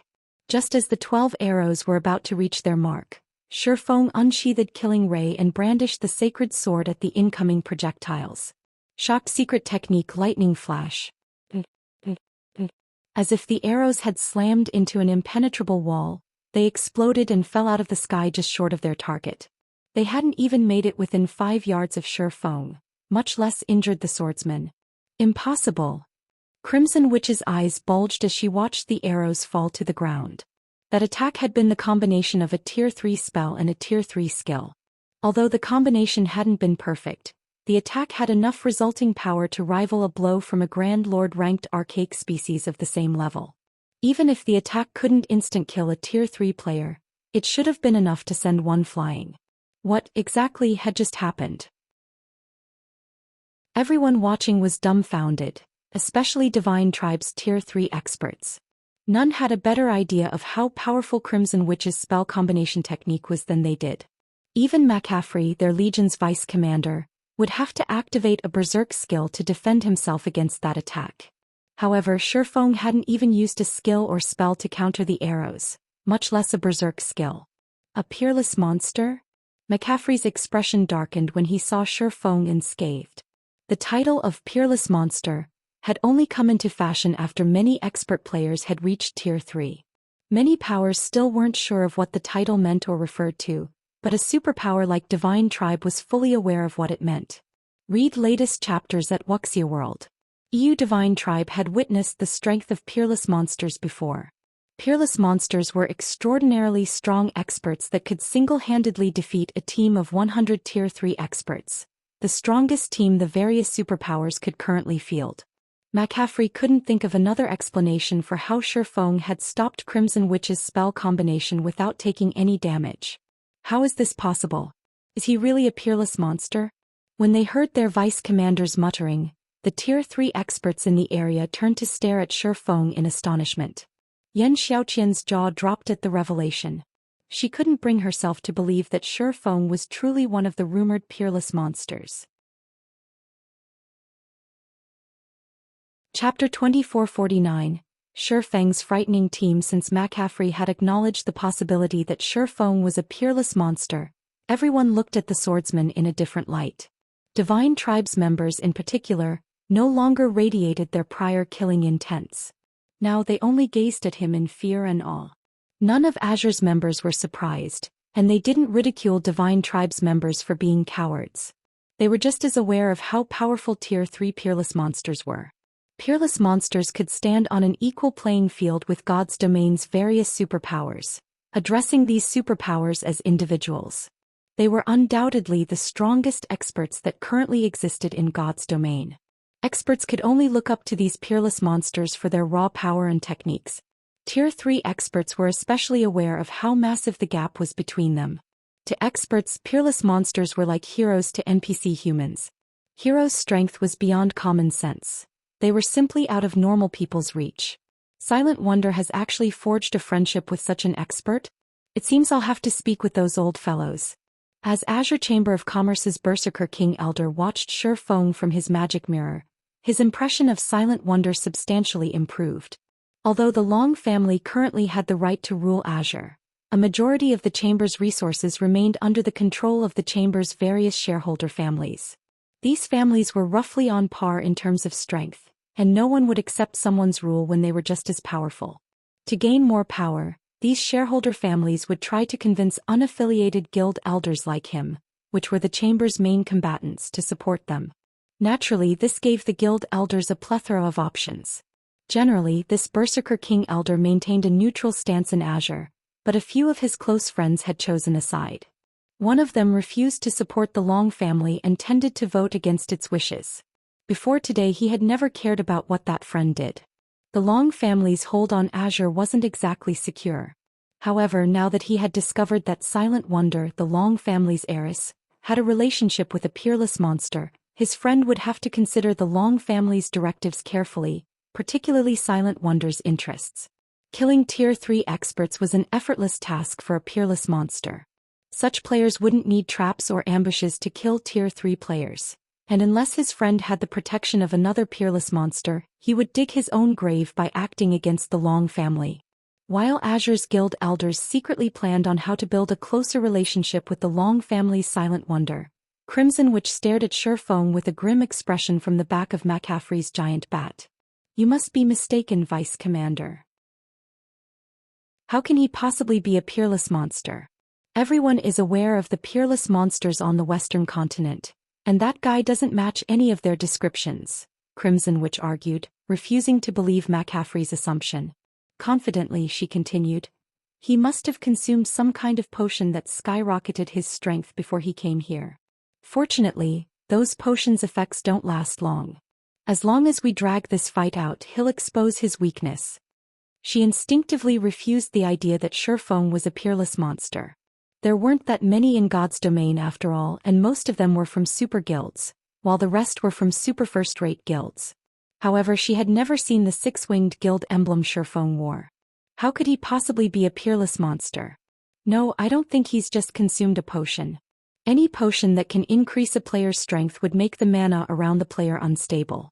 Regardless of how good his control over mana is, there's no way he could conceal berserk mana.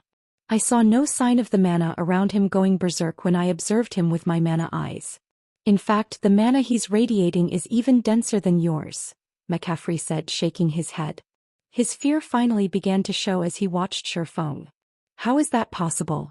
Crimson's mana body is at peak gold rank with a 97% completion rate. With the addition of her fire demon bloodline, only the guild leader and elders have denser mana than hers. How can that guy possibly surpass Crimson? The Tier 3 ranger beside Crimson Witch said. Crimson Witch's mana body was one of the best available in God's domain. Matching hers would already be impressive. Surpassing her would be almost impossible. I wondered if I had misinterpreted what I saw too, but I checked him with mana eyes multiple times and the results were all the same. Moreover, the gap between him and Crimson is distinct, McCaffrey insisted with a bitter smile. From what he could tell, the mana radiating off of Shifeng was nearly twice as dense as Crimson Witch's. Although McCaffrey was reluctant to acknowledge this, his mana eyes had never failed him, and such a huge error in judgment was impossible. A strong mana body wasn't proof of one's strength, but anyone that could create a mana body as powerful as Shifeng's couldn't be weak. A mana body's construction was an immensely difficult task, and without sufficient strength, doing so was impossible. There was something else that McCaffrey hadn't revealed to his comrades. Of the 9 players that accompanied Shifeng on the Thunder Eagle's back, 3 had mana bodies that rivaled Crimson Witch's, and 1 was even stronger than his elementalist. Not even Divine Tribe could muster a force of such caliber. Vice Commander, what should we do? We can't simply apologize and offer compensation, can we? The Tier 3 ranger asked. They were members of Divine Tribe, a super first-rate guild that rivaled super guilds. If word got out that they had apologized and offered someone compensation, the guild's reputation would suffer. It seems we have no choice but to fight with everything we have. Prepare to use that Tier 4 hero summoning scroll, McCaffrey said after taking a deep breath. The guild leader went to great lengths to persuade the various grand elders to give that to us, Vice Commander. If we use it here, Crimson Witch grew anxious upon hearing McCaffrey's command. The Tier 4 hero summoning scroll in their possession was the only one Divine Tribe possessed. The guild leader would never have fought to acquire it for them if not to ensure that they captured the Azure Chamber of Commerce's demonic silver vein. It was a trump card that could destroy or protect a city. Using it against Shifeng's group would be a huge waste. We have no other options, McCaffrey growled in frustration. He didn't want to resort to using the Tier 4 hero summoning scroll either, but he had no choice. Once we use the scroll, they will flee. We'll use the opportunity to withdraw. When McCaffrey finished speaking, he gritted his teeth and took an ancient scroll inscribed with purple gold divine runes from his bag. The moment he revealed the scroll, the mana density around him rapidly increased. You really want to continue this? Shifeng's gaze hardened when he saw the magic scroll. He couldn't tell what kind of scroll it was, but his instincts informed him that it was a massive threat. That scroll was even more dangerous than level 100+ mythic monsters. It may have felt dangerous, but of course he wasn't afraid of it. He had plenty of magic crystals on him right now. If worse came to worst, he could use the hero's tome and summon a Tier 4 hero to protect him. As everyone waited for the battle to break out in the sky, a deep, resonant voice spoke up. Afray, let's forget about this issue. Compensate this traveling expert with 100 pieces of level 100+ fine gold equipment. Suddenly, a teleportation portal opened in the air, and a twin-headed pterosaur emerged. This twin-headed pterosaur was colossal, even larger than the Thunder Eagle. An old man in clean white robes stood on the pterosaur's back, and despite his elderly appearance, he felt as formidable as a mountain. The pressure he exuded felt stifling to those in his presence. Light Saint Adolphe? The Great Elder? Both Divine Tribe's members and the players from the Azure Chamber of Commerce were stunned when they saw the old man. McCaffrey's group was about to speak up, but the old man silenced them with a glare. His intense pressure shut them up, and they obediently handed over 100 pieces of level 100 plus fine gold equipment. The situation utterly stupefied Shi Feng. He had never expected the divine tribe to act so decisively. His comment had been in passing. After all, they were talking about 100 pieces of level 100 plus fine gold equipment. With so many top-tier items, they could transform a 20-man team. Moreover, purchasing level 100 plus fine gold from the market was currently impossible.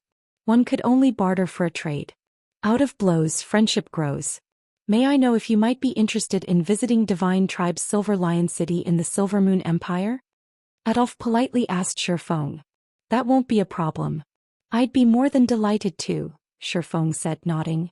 He had no qualms with Divine Tribe, and since the guild was willing to go out of its way to show him respect, he wouldn't behave boorishly. Moreover, his primary goal in visiting the Western continent was to visit the various NPC cities and gain an understanding of the Western continent's situation. If Adolf were willing to guide him, he wouldn't refuse the wonderful offer. Please follow me, Adolf said before leading Shi Feng's group toward the nearest NPC city and leaving McCaffrey and Divine Tribe's other dumbfounded members behind.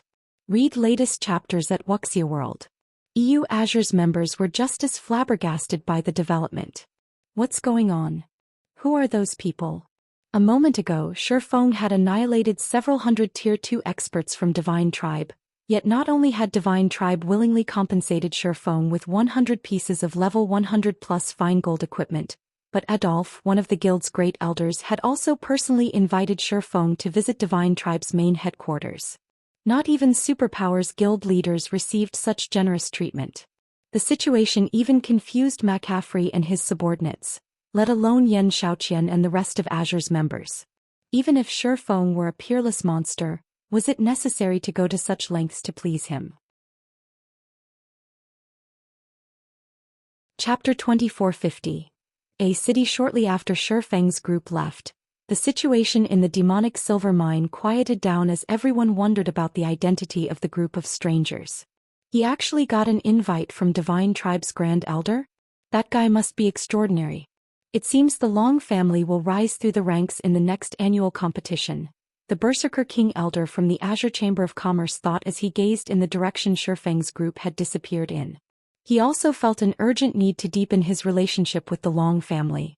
If players wanted to grow rapidly in God's domain, resources were an absolute necessity. However, items such as weapons, equipment, skill books, and combat techniques required a lot of time to obtain, especially for players that worked alone.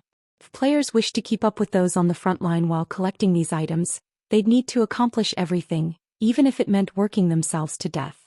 Hence, all expert players that wanted to grow stronger needed the support of a power, which would allow them to focus on leveling and improving their combat standards. Because of this, outcompeting experts with a power's support became very difficult for independent players. The Chamber's several main families controlled most of the Azure Chamber of Commerce's resources, and although guild elders such as himself controlled a small portion as well, it simply couldn't compare to the stock the main families had access to. These families were responsible for founding Azure after all, and they held a large portion of the Chamber's shares. It was only natural that most of Azure's resources were allocated for them. In reality, the annual competition between the shareholder family's younger generation was a means to determine how those resources should be allocated. The upcoming annual competition would be particularly fierce since the main families were planning to go all out. God's domain was gaining more influence in the real world with each passing day. The profits Azure could reap from the game would be magnitudes greater than what they had earned from past virtual reality games. Now that he learned that Silent Wonder had the support of a peerless monster like Shi Feng, he could tell that her performance in the next competition would be extraordinary. This meant that the Long family would secure even greater resources from Azure than it received currently. So what if Black Flame came to the Western continent? I will defeat Silent Wonder in the next family competition. Xianxia glanced at the Berserker King Elder, overcome with disdain. Judging by his expression, he was considering sucking up to the Long family. Although she had neither expected Shi Feng to be able to travel to the Western continent, nor had she expected his impressive display of strength, he couldn't help Silent Wonder defeat her. The next family competition wouldn't be one of alchemy standards or equipment standards. Rather, it would be a competition of individual combat standards. Strength was everything in God's domain, and combat standards would determine whether or not one could acquire better resources. Not only was combat far more intense on the Western continent than in the East, but it also had more effective legacies and resources that improved combat standards. Fighting the invading demonic creature armies was particularly helpful when training one's combat standards. Even if Zero Wing poured everything it had into Silent Wonder's development, she had no hope of matching Zhou Xian and the other geniuses from Azure, who fought and trained constantly in the West. This was exactly the reason that Long Xianglong had tried to bring Silent Wonder to the Western continent after the last competition, but Shifeng had laughably insisted that Zero Wing would be of more help to Silent Wonder than Azure, a power that could travel between the two continents. After Shifeng's group left, Azure and Divine Tribe ceased their fighting. McCaffrey, who was responsible for commanding the battle on Divine Tribe's behalf, was no longer in the mood for combat, and his troops had relaxed into a mild chaos. He had ordered everyone to retreat while he had returned to Silver Lion City with Crimson Witch and the others. He wanted to speak with the Great Elder and demand an explanation. Shifeng might be a peerless monster, but Divine Tribe wasn't some ordinary superpower. After offering such a major concession to a stranger, the guild would become a laughingstock among the Western continent's various superpowers. Silver Moon Empire, Silver Lion City. Several bright flashes illuminated the city's teleportation hall as Shifeng's group entered Silver Lion City, the Silver Moon Empire's second-largest NPC city, alongside Great Elder Adolf. The instant Shifeng and his entourage emerged from the teleportation hall, they realized that the Western continent's NPC cities were vastly different than those in the East. Even the city's atmosphere was different. So, this is a city on the Western continent? Surprised, Aqua Rose spun in a slow circle as she looked around her. On the Eastern continent, NPC cities generally had a peaceful atmosphere, but the energy in Silver Lion City was extraordinarily tense. It felt as if everyone, including NPCs, were constantly on guard and battle-ready. Moreover, the group was surprised to see that the city streets weren't patrolled by NPC soldiers.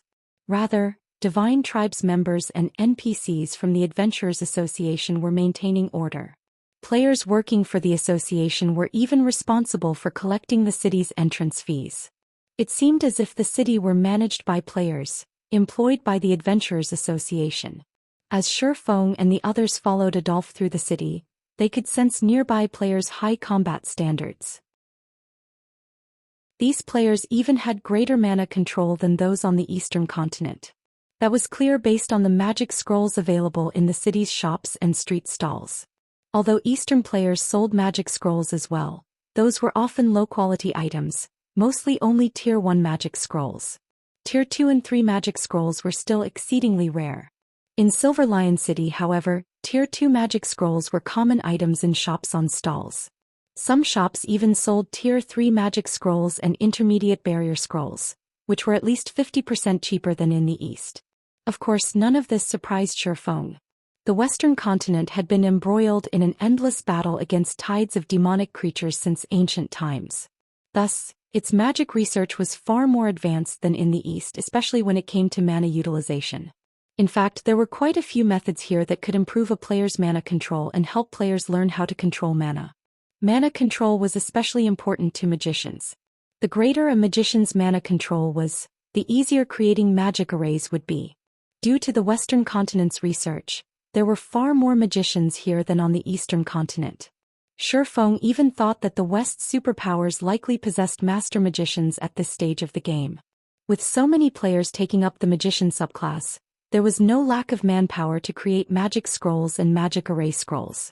In addition, slain demonic creatures generally dropped attributed magic cores and other materials necessary for creating these scrolls. It was only natural that magic scrolls and magic array scrolls would cost much less than on the Eastern continent. Taking advantage of this fact, the Eastern continent's powers that were capable of visiting the Western continent always purchased magic scrolls and magic array scrolls in bulk before their return trip, trading a portion of the scrolls, while keeping the rest for themselves. This enabled them to make a profit while increasing their members' development speed. However, after fall of Carrot Ing Adolf to Silver Lion City's main street, even Shifeng was shocked by what he saw. The The city was home to a large number of Tier 3 independent experts, and although there weren't as many as in Stone Forest City, there were a frightening number based on the typical players in the Eastern Continent's NPC cities. Moreover, many of these Tier 3 independent players' life ratings were just as astoundingly high. Shi Feng had gained the same impression from McCaffrey's forces, although they were Divine Tribe's Tier 3 experts. There was nothing unusual about them possessing special bloodlines. However, Shi Feng now realized that the same could be said for the West's independent experts. Guild leader Black Flame, you seem quite curious about our independent players' high life ratings, Adolphe said, smiling when he noticed Shi Feng's confusion. Indeed, I am very curious. Logically, tools that can improve a player's life rating should be incredibly rare. Only the various superpowers should have the ability to acquire such items. Even exceptionally powerful independent players should have a hard time acquiring those tools. Yet here so many of these independent players have accomplished the feat. It's truly surprising. Shi Feng nodded. Honestly, this is why I stopped McCaffrey and invited you here, Adolphe said, chuckling. Divine Tribe wishes to negotiate a long-term business arrangement with you, Guild Leader Black Flame. One of the aspects we intend to offer is the special bloodline, which can increase a player's life rating. May I know if you are interested? A business arrangement? It seems you have done your research, Great Elder Adolphe, Shi Feng said, smiling. I have. Even before McCaffrey reported your appearance to our main headquarters, I had investigated you and your guild thoroughly. There aren't many guilds that can outbid mythology after all, Adolphe agreed, nodding. I had never thought that you'd be capable of visiting the Western continent as well. If mythology learns about this, it'll likely be astonished. So, you stayed McCaffrey's hand to invite me to negotiate a partnership? Adolphe's explanation surprised Shi Feng slightly. He hadn't expected news from the Eastern continent to make it to the West so quickly. There shouldn't be much contact between the two main continents at this stage of the game. Neither side had conducted any in-depth research on the other. Everyone was still busy with the goings-on on their own continent. How would anyone have enough time to care about something unrelated? Indeed. Very few powers in God's domain have the ability to travel between the continents. Divine Tribe has constantly been trying to send players to the east to develop, but we've failed to find an appropriate method of travel. Although we've considered working with other superpowers that can do so, their asking prices are too steep, Adolphe said. Which leads us to you. Your arrival is wonderful news for Divine Tribe. I also believe that Zero Wing will require a powerful partner in the West. Even if you're capable of supplying a large amount of resources, you don't have the required connections to sell or trade them. Read latest chapters at Wuxia World.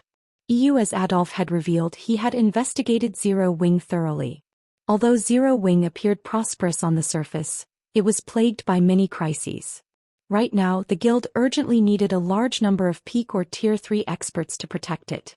Otherwise, it would only be a matter of time before the guild crumbled under its own weight. Fortunately, Divine Tribe could offer Zero Wing the solution to this problem. You are correct. Zero Wing does need a powerful partner on the Western continent, and Divine Tribe seems to fit the bill. However, I have one request, Shi Feng said. He very much agreed with Adolphe's estimation. Initially, he had considered allying with the Azure Chamber of Commerce, but it already had the ability to travel between the main continents. Even if Silent Wonder negotiated the alliance for him, he'd only obtain limited benefits. Request. Curiously, Adolphe continued, please tell me, Guild Leader Black Flame. It's simple. I need to establish a city on the Western continent. If Divine Tribe is willing to assist in this regard, it will be Zero Wing's sole ally in the West, Shi Feng earnestly promised. Chapter 2451, Western Continent Situation. Establish a city? Shi Feng's request stunned Adolphe for a moment. He even wondered if this guild leader was pulling his leg. If Yan Xiaoqian had heard Shi Feng, she would assume the swordsman had either lost his mind or he was dreaming. As on the Eastern Continent, players could establish guild towns and cities in the West, but because of a few differences, there were far fewer guild towns and cities on the Western Continent. One difference was the fact that the various NPC kingdoms and empires left the management of almost all of their towns and cities to the Adventurers Association, which in turn entrusted matters of security to the various guilds in the form of quests. This forced the various guilds to invest tons of manpower in the NPC towns and cities management, ensuring their authority. Hence, the Western continent's various powers severely lacked manpower, and very few were capable of establishing guild towns or cities of their own. There was another major difference that contributed to the various powers' unwillingness to establish guild towns and cities. The demonic creature armies. The invading demonic creatures' attacks weren't limited to towns and cities within a country's borders. Occasionally, they would also besiege towns and cities deep within kingdoms and empires. Regardless of where the various powers established their guild towns or cities, they'd still have to deal with the demonic creatures' invasion. These demonic creature armies weren't like the monster sieges on the eastern continent. They operated like kingdoms and empires' well-trained NPC armies. They could even use war weapons against towns and cities. Meanwhile, guild towns and cities didn't have the support of a large number of NPCs like NPC towns and cities. Guilds would have to hire a limited number of NPC soldiers and rely on their own members to stop these demonic creatures. It was easy to imagine how much manpower would be necessary to protect a guild town or city. This was why so few powers had established their own guild town or city on the Western continent, and those that managed the feat were undoubtedly powerful. At the very least, a power would need to be on par with a first-rate guild to maintain a single guild town or city. Only those that ranked among the top of first-rate guild could maintain 2 guild towns or cities. It'd be no exaggeration to call them pseudo-superpowers. And yet, Shi Feng wanted Divine Tribe to help him establish a guild city on the Western continent. If he were asking this of any other superpower's upper echelon, they'd likely throw him out the door. This wasn't a partnership. It was daylight robbery. Guild leader Black Flame, are you aware of the situation on the Western continent? Establishing a guild city here is even more difficult than you imagine. Even now, Divine Tribe only has the power to maintain 5 guild towns and cities, Adolphe explained after taking a moment to calm himself. Constructing a guild city on the Western continent wasn't difficult, but protecting it was. No ordinary power could afford the amount of manpower and resources it would require. Zero Wing only had 10 players on the Western continent right now. Even if Shi Feng were heaven-defyingly strong, he couldn't defeat an entire army of demonic creatures by himself. It would be up to Divine Tribe to dispatch a player army to protect Zero Wing's city. And in doing so, Divine Tribe would likely have to invest more in the endeavor than it would gain from its alliance with Zero Wing. Zero Wing was only a pseudo-superpower in the East right now. It didn't have much influence and it could only secure a limited amount of resources. Moreover, the manpower Divine Tribe would have to invest would be manpower the guild couldn't use in the future. It simply wasn't a worthwhile trade. I understand how difficult it is to establish a guild city on the Western continent, which is why I'm asking for Divine Tribe's help. Shi Feng nodded while chuckling. If your guild can agree, I am willing to purchase 3 million magic crystals of rare materials from Divine Tribe at market price. Shi Feng knew a little about the Western continent's situation, so he knew that establishing a guild city here would be a major challenge, especially for Zero Wing, a guild that didn't even have a hint of a foundation in the West. However, a guild city was necessary for Zero Wing's future development. Without one, the guild wouldn't have a foothold in the West and would be subjected to the local powers' suppression. This was why the various powers who could travel between the continents always established strongholds in both places. The Azure Chamber of Commerce's Demonstone Town, which stood outside of the Fire Dragon Empire, was one such example. With its own trade hub, Azure didn't have to worry about superpowers' suppression, even if they grew jealous. He also needed a guild city to deal with an even greater problem. More powers would establish routes between the 2 main continents as time passed, and when they did, Zero Wing would face even more competition. Even Divine Tribe might find a way to the Eastern continent, and when it did, it would sell its resources in the East rather than rely on Zero Wing as a middleman, earning more profits as a result. Thus, it was imperative that Zero Wing have its own guild city on the Western continent. 3 million magic crystals? Adolphe's eyes grew wide as he stared at Shi Feng in shock, and his breathing grew labored. He had never dreamed that Zero Wing was so frighteningly wealthy. Are you telling me the truth, guild leader Black Flame? Magic crystals were hard currency on the Western continent. Players could easily buy certain rare materials with magic crystals, while they couldn't do the same with coins. Vendors even offered discounts if players were willing to pay with magic crystals. The Western continent wasn't like its Eastern counterpart. Not only were magic crystals scarcer, but demand for them was higher as well. Take the combat runes the various powers used, for example. Magic crystals were the main material to craft these combat runes. This was precisely why Divine Tribe had sent one of its trump card legions to capture Azure's demonic silver mine, despite it only being a grade 3 vein. The mine dropped magic crystals. 3 million magic crystals. It was an astronomical amount to any of the Western continent's superpowers. Not only would securing 3 million magic crystals allow Divine Tribe to surpass other superpowers when exploring level 100 neutral maps, but it would also resolve the guild's lack of materials for its combat rune research, allowing Divine Tribe to craft Tier 3 combat runes. Divine Tribe would be able to truly stand among the various superpowers. It might even have the potential to grow stronger than the continent's existing super guilds. Of course, but my offer does depend on your sincerity in our negotiations, Great Elder, Shifeng replied. When he saw the burning passion in Adolph's eyes, he could not help but marvel at the magic crystal's effects. Although Shifeng had been aware of how valuable magic crystals were on the Western continent, he had never expected the continent's powers to be this desperate for them. Adolphe was on the cusp of becoming a peerless monster himself, yet even he seemed intensely excited at the prospect of so many magic crystals. After a moment of hesitation, Adolphe gritted his teeth and said, "Deal. I can represent Divine Tribe in agreeing to your demands. However, Divine Tribe can only dispatch 80,000 elites and 20,000 experts to help you defend your city. Whether or not these players will be successful will depend on your arrangements. An army of 100,000 is sufficient, but I will need to borrow one of your trump cards to capture a city," Shifeng agreed, nodding. An army of 80,000 elites and 20,000 experts was essentially the limit that any first-rate guild in the East could dispatch to a guild town or city. Unfortunately, maintaining the Western continent's NPC towns and cities needed too much manpower. That won't be a problem. I'll send McCaffrey's legion to assist you. However, I must warn you, if our legion loses more than 30% of its players, they will retreat. Shifeng's additional request didn't surprise Adolphe. Capturing an existing hostile NPC city was the fastest way to establish a guild city in the West.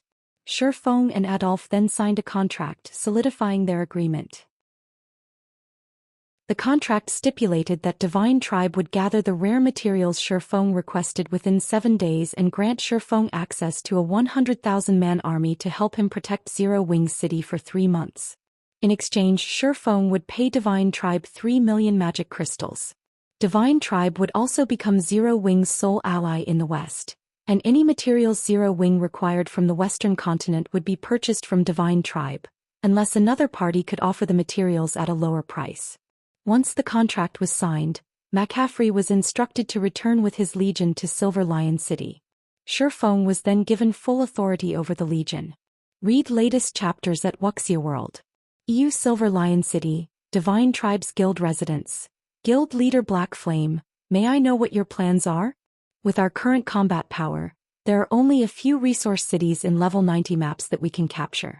Considering the difficulty of protecting the city, I suggest we capture a resource city in a level 80 map instead, McCaffrey recommended as he pointed to areas on the map he held.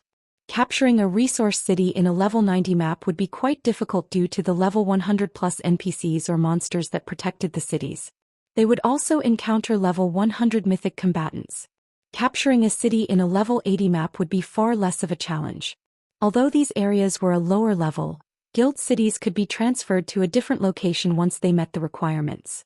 Moreover, Zero Wing was merely trying to secure a foothold on the Western continent, not contest for hegemony. Capturing a resource city in a level 80 map would more than serve its purposes. No, I'm not interested in these cities. I want Star Valley's Starlight Fortress, Shifeng declared, shaking his head as he pointed to a location several kingdoms away from the Silvermoon Empire. To be precise, he indicated a fortress in Star Valley, a forbidden land in the southern region of the Western continent. Securing this fortress was his main goal in visiting the West. Chapter 2452. Steel Giant reappears. As soon as Shifeng finished his statement, the meeting room full of several dozen players fell deathly silent as Divine Tribe's members turned to give Shifeng disdainful looks. This guy's really ambitious. Crap. Star Valley? Does he think we're his personal subordinates? He actually wants us to go on a suicide mission. The Western continent's various superpowers were very familiar with Star Valley. They all dreamed of owning a town or city in the map. Not only was Star Valley rich in ores, but it was also home to plenty of ancient ruins. In addition, Star Valley housed one of the only two known God Mod regional dungeons on the Western continent. It was everyone's target for exploration and capture. And Shifeng wanted to capture the Starlight Fortress in Star Valley. Guild leader Black Flame, that area is a level 100 plus forbidden land. I'm afraid you overestimate the Silver Lion Legion. Even if with the Great Elder's 100,000-man army, I doubt we'll even get through the Starlight Fortress's gate, much less capture it, McCaffrey insisted. Rather than get angry at Shifeng's goal, he offered a bitter smile. If Divine Tribe had the power to capture the Starlight Fortress, it would have done so long ago. There were too many benefits to owning a fortress in Star Valley to ignore. No superpower could ignore the temptation. However, not a single superpower had successfully captured one of Star Valley's fortresses. McCaffrey acknowledged that Shifeng was incredibly strong, beyond the reach of ordinary Apex experts, but a handful of players wouldn't be enough to capture a fortress, especially one in a forbidden land. One would need an extremely powerful army to succeed. I understand your concerns, Vice Commander Afray. I've done my own research on the Starlight Fortress. I am sure with the Silver Lion Legion's help we can capture it, Shifeng explained. During his previous life, Star Valley had been extremely famous on the Western continent due to its abundant resources. The fortresses in the Forbidden Land were gold mines, and the various powers had investigated them thoroughly. Even a second-rate guild like Shadow had learned plenty about these fortresses. After considering the Silver Lion Legion's strength, Shifeng had decided that the Starlight Fortress was their best option. The Starlight Fortress was also one of the few fortresses that they had any chance of capturing. Star Valley was indeed a level 100+ neutral map, and as such it was a dangerous location even to veteran Tier 3 players. However, that was precisely the reason that Shifeng wanted it. Star Valley's fortresses had survived since ancient times, so they contained legacies that were far stronger than anything from the current era. The human race had had far more Tier 3 individuals than it did now. In fact, completing their promotion to Tier 3 hadn't been nearly as difficult during ancient times, but the human race had eventually lost many of their legacies in the countless wars since, making it far more of a challenge to reach Tier 3. If he could capture the Starlight Fortress, Zero Wings Tier 3 experts would gain a massive boost in strength. Since you've made up your mind, I suppose I have nothing more to say, Guild Leader Black Flame. We can set out once the Silver Lion Legion has rested, McCaffrey conceded. Seeing Shifeng's confidence, he gave up trying to dissuade the swordsman. Divine Tribe had already forged an agreement with Shifeng, and it was up to him which town or city they attacked. Whether or not they succeeded was none of his concern. Following which, the Silver Lion Legion's 8,000 members prepared for their expedition to Star Valley. After the meeting, McCaffrey gave his report to Adolf. He wants to capture one of Star Valley's fortresses? Doesn't he realize that Star Valley is a special forbidden land, in which berserk skills are prohibited? Adolf was a little surprised when he heard the news. Players couldn't rely on their berserk skills in the Star Valley, which was why the various superpowers had so little hope of capturing its fortresses. Those fortresses strengthened the mythic monsters in the area, giving them far greater combat power than ordinary mythic monsters of the same level.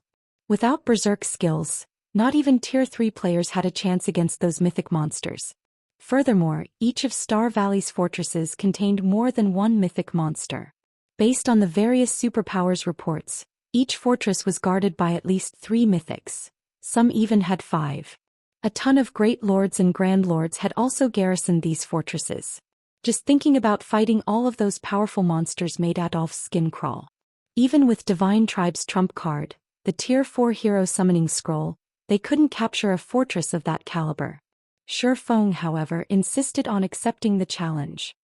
He is adamant that he's done his research and he's confident that we can capture the Starlight Fortress, Crimson Witch explained from beside McCaffrey, her tone dripping with contempt. At this stage of the game, the various superpowers had barely scratched Star Valley's surface. They had barely begun to exploit the Forbidden Land's resources. To truly capture one of the Star Valley's fortresses, the various superpowers would have to wait until they had several thousand Tier 3 experts under their command. Without those numbers, killing the fortress's great lords and grand lords would be a problem, not to mention the mythic monsters. I want all of you to be careful. If you lose over 20% of your forces, retreat immediately, Adolphe instructed after giving the matter some thought. The various superpowers have already begun to raid level 100 team dungeons, and they will conduct many more large-scale operations in the future. We can't afford to suffer serious losses at this crucial moment. Level 100 team dungeons are our guild's top priority. Understood, McCaffrey replied. He shared a similar opinion with the Great Elder. It was far better to focus their attention on raiding level 100 team dungeons than aim for an unrealistic goal like capturing the Starlight Fortress. Level 100 team dungeons had the weapons and equipment they needed to boost their strength by a large margin. That equipment would also help the guild's Tier 2 experts complete their Tier 3 promotion quests much sooner. Their guild would only grow stronger as a whole if they had more Tier 3 players. Following which, McCaffrey met up with Shi Feng's group at the teleportation hall with the Silver Lion Legion in tow. They teleported to the Golden Sands Kingdom, the closest country to the Star Valley. The Golden Sands Kingdom was also a desolate country, with 80% of its territory comprised of desert. Once they had reached the Golden Sands Desert, the group continued for another 10 hours or so on mounts to reach the Star Valley's outer region. When the group arrived, the mighty Silver Lion Legion stunned the various major powers experts in the area. Although the Legion members had concealed their identities with black cloaks, their intense auras drove off any Tier 3 experts in their way. Finally, after another 3 hours of travel, Shi Feng and his small army reached the top of a forested hill a short distance from the Starlight Fortress. From this vantage point, they could all see the massive tower in the middle of the forest and the sturdy walls that surrounded it. Oh, people have made it here already? Shi Feng was a little taken aback to see a group of players fighting a short distance away from the fortress. Star Valley was a level 100+ Forbidden Land, and very few players had the strength to grind in its outer region, much less near the Starlight Fortress. The Starlight Fortress was situated on the boundary between the Star Valley's inner and outer regions. Even the weakest monster here was a level 105 lord, and the strongest was a level 110 mythic boss. Not even the various superpowers' main forces dared to approach this area casually. And yet, a group of players fought near the fortress's entrance. It was astounding. There were only 500 members of the team and every one of them was an independent player. What a powerful adventurer team. They have over 30 Tier 3 players on a 500-man team, and the lowest level among them is level 105. This team can practically rival a top-ranked first-rate guild's main force, Crimson Witch commented. Of course, when Shi Feng's group had noticed the adventurer team, the members of that team had noticed Shi Feng and his small army. There's so many of them, boss. What should we do? A level 106, Tier 3 Ranger asked the robust man tanking a level 110 Grand Lord ranked archaic species. Although this robust man only wore leather armor and wielded a pair of gauntlets as weapons, a layer of strange energy enveloped his form, which drastically reduced the amount of damage he took from the Grand Lord's attacks. Even when the Grand Lord successfully landed a hit, the man only lost around 20,000 HP. To Tier 3 players, this amount of damage was practically negligible.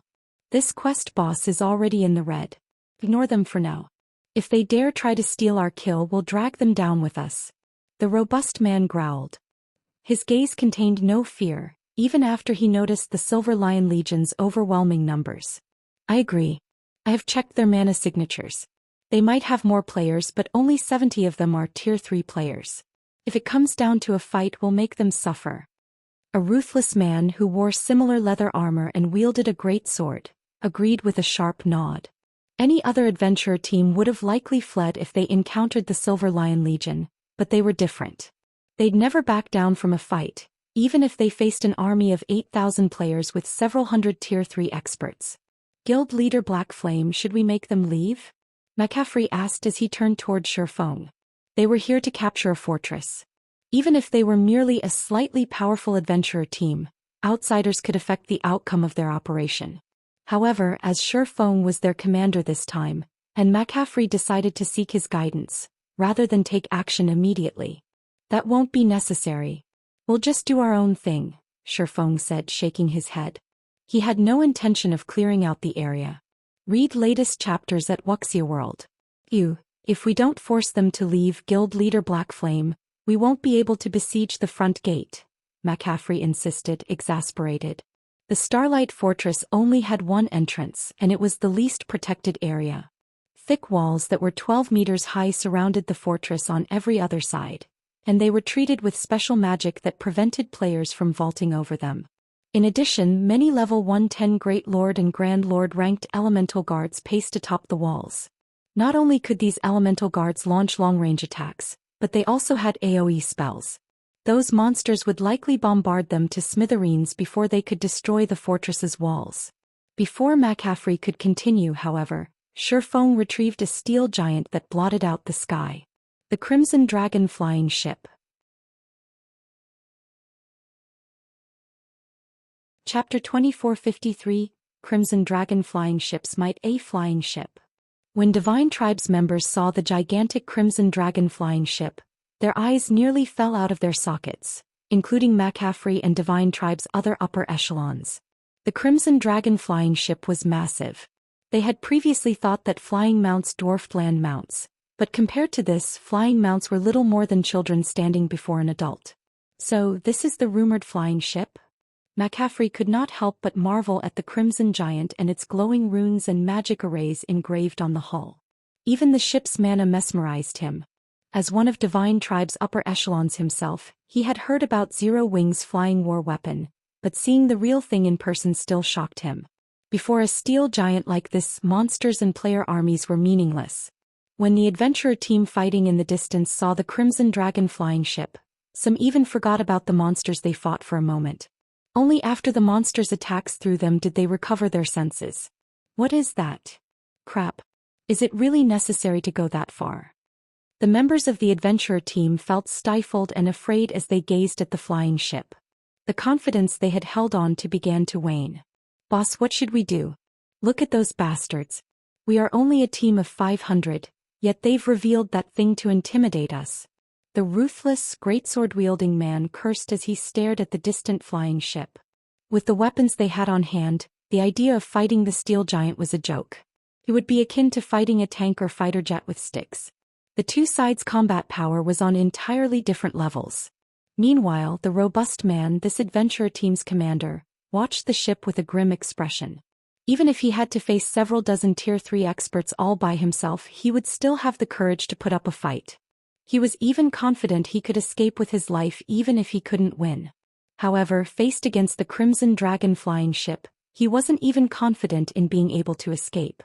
At this stage of the game, any player that spent considerable time in a major NPC city knew what a flying ship was, and although most didn't know exactly how powerful they were, it was easy to guess. Flying ships could fire magic cannons from the air, and even the weakest magic cannon had peak Tier 3 power. Moreover, magic cannons' attacks were AoEs. Players who couldn't fly would be nothing more than moving targets for such a vessel.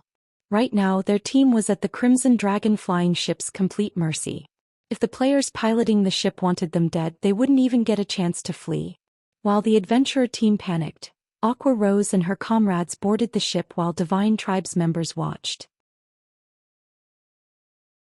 Vice Commander Afray, I'll try to open a break in the wall as quickly as possible. I'd like you to form a defensive line below the ship to clear out the monsters that will flood out of the fortress and help protect the Crimson Dragon flying ship from the fortress's flying monsters. Shi Feng addressed McCaffrey, who was still in a daze. Any other power would have to enter the fortress through the front gate, but with the Crimson Dragon flying ship, it didn't matter where Shi Feng's army attacked from. Hearing Shi Feng's instructions snapped McCaffrey out of his daze, and pulling his gaze away from the flying ship, he turned to Shi Feng, advising, "Do you really want to go in through the wall, Guild Leader Black Flame? That fortress has survived since ancient times, and its walls are much stronger than those of a modern fortress. Even with a flying ship, I'm afraid it'll be a challenge to break down the wall." He had still dismissed Shifeng's intentions of capturing the Starlight Fortress, but now he began to believe that this swordsman had the means to pull it off. Opening a hole in the fortress's defenses was the most difficult aspect of trying to capture one. All fortresses had an auto-repair feature. If players couldn't exploit that weakness before the wall began to repair itself, there would be no hope of success. Naturally, the weakest point in the fortress's outer defense was its front gate. The walls were far sturdier and had much higher durability in comparison. Relax. We should have enough time. As long as the Silver Lion Legion can keep the flying monsters off the ship, we'll be fine, Shifeng said, chuckling at McCaffrey's concern. Can your legion accomplish that? Destroying the front gate was the simplest method of creating a weakness in the fortress's defense, but if players opened a path by destroying a section of the wall, the monsters within would be far easier to deal with. The fortress's walls were reinforced by magic arrays, which were linked to form a complete array that enveloped the entire fortress and strengthened its allied forces. This was why the monsters within were so much more challenging to defeat than monsters in the fields. If players could destroy a section of the walls, however, they could damage the magic array engraved onto it. This, in turn, would weaken the strengthening effect the array had on the monsters within. Unfortunately, destroying the walls was normally incredibly difficult for players, many times more difficult than destroying the gate. Teams that struggled to capture a fortress wouldn't resort to attacking the more fortified walls. This was precisely the reason that Shifeng dared to challenge the Starlight Fortress. Without current players' strength, capturing it would have been impossible. Even the weakest fortress in Star Valley was garrisoned by hundreds of thousands of monsters, of which several thousand were Great Lords, and several hundred were Grand Lords. Moreover, these monsters would respawn after a certain amount of time. If players didn't have the DPS to slay them all quickly, these monsters could even outlast a superpower's army. Of course, players didn't necessarily have to clear out the monsters to capture a fortress. They only needed to defeat the fortress's guardian boss, but until they cleared out a certain fraction of the monsters, those monsters would become a problem during the guardian boss fight. Fortunately, only low-grade elemental creatures occupied the Starlight Fortress, and they weren't very intelligent. Not even the mythic-ranked elemental creatures. They operated almost purely on instinct. If the fortress were occupied by creatures like magic elves, no one would have a hope of capturing it before players reach Tier 5. That won't be a problem. As long as we don't have to deal with the mythic monsters, there's no way the monsters without the fortress's buff will break through the Silver Lion Legion's line, McCaffrey confidently declared. However, he still preferred that they attack the front gate instead. If they could actually capture the Starlight Fortress, they would have performed a miracle on the Western continent. Their names would go down in history. Wonderful. Then I'll leave the Legion's commands to you, Vice Commander Afray, Shifeng said, nodding in satisfaction. He then boarded the Crimson Dragon flying ship and left the rest to McCaffrey, who was more familiar with the Silver Lion Legion. Crimson Witch and McCaffrey's close companions were speechless as they watched Shifeng board the Crimson Dragon flying ship. It was clear now that they had a high chance of capturing the Starlight Fortress, yet Shifeng chose the most difficult method of doing so. However, they had no say in the matter. The Crimson Dragon flying ship belonged to Zero Wing, and Shifeng had absolute authority over this operation. Let's see if he can continue his willful act once his plan fails, Crimson Witch said, clicking her tongue. Even as she said that, she couldn't help but gaze at the ship in envy. If she had such a flying ship, she could even trample on peerless monsters. While the distant adventurer team hesitated on what they should do, and the Silver Lion Legion gradually moved into formation, one of the Crimson Dragon flying ship's mana pulse cannons began to gather energy. The ship's bronze engine powered the mana pulse cannons, and the instant the cannon began to absorb the ambient mana, even players within 1,000 yards sensed the mana around them go berserk. Before the Legion had even finished forming its defensive line around the flying ship, a black-white beam of light shot from the cannon, slamming into the Starlight Fortress's west wall. Boom! The wall exploded, and the intense shockwave rocked every player within several hundred yards of the fortress. The mana pulse cannon's might was utterly incomprehensible. Once the dust settled, it revealed a massive crack in the west wall, and the Great Lord-ranked elemental guards on the wall had lost more than one-third of their HPs from the attack. Read latest chapters at Wuxia World. How is that mana pulse cannon so powerful? Crimson Witch gaped in shock. She had seen mana pulse cannons before, but they had never been powerful enough to devour 1/3 of a level 100+ Great Lord's HP. Before anyone could recover from the shock, the Crimson Dragon flying ship's 11 other mana pulse cannons began to charge. After a moment, 11 black-white beams bombarded the Starlight Fortress's west wall. Chapter 2454 Domain Class. When the 11 mana pulse cannons bombarded the Starlight Fortress's west wall, everyone in the vicinity felt as if Armageddon had begun as the world around them trembled. Destruction, shock, helplessness. Everyone gaped as they watched the beam attacks destroy the west wall, tearing space as they passed. Isn't this flying ship a little too strong? Crimson Witch wondered. Not only was the Crimson Dragon flying ship's mana pulse cannon extraordinarily powerful, but the ship also had 12 of them in total. It was practically a flying fortress. Inwardly, she was relieved that she hadn't started an all-out battle against Shifeng's group by the demonic silver mine. If a battle had truly started, none of her legion would have left the mine alive, even if they had used their Tier 4 hero summoning scroll. Crimson Witch and the other Silver Lion Legion members weren't the only ones shocked. The adventurer team fighting not far from the Starlight Fortress's front gate was also stunned. A single shot from those mana pulse cannons had dealt a devastating blow across a 50-yard radius area. If all 12 mana pulse cannons fired together, one round would be enough to annihilate a 5,000-man team, much less their 500 team members. Who are those people? Aside from shock and fear, the adventurer team's members were overcome with curiosity about the identity of Shifeng's group. They were members of the Stormheart Adventurer Team, a top adventurer team that had survived multiple large-scale battles with demonic creatures. Stormheart was quite famous in the Golden Sands Kingdom and its several neighboring kingdoms. Once, a superpower had even approached them for help to capture a demonic creature town.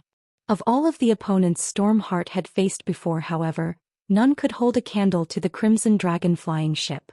Not even the various superpowers had such a powerful weapon. Could those players be trying to capture the Starlight Fortress? The ruthless man muttered incredulously as he watched the flying ship hover in the sky. Star Valley was a forbidden land, and its fortresses were considered forbidden lands within a forbidden land. Current players simply didn't have the strength to venture to such places. On average, the monsters within these fortresses were level 110+, and there were usually easily more than 200,000 of them.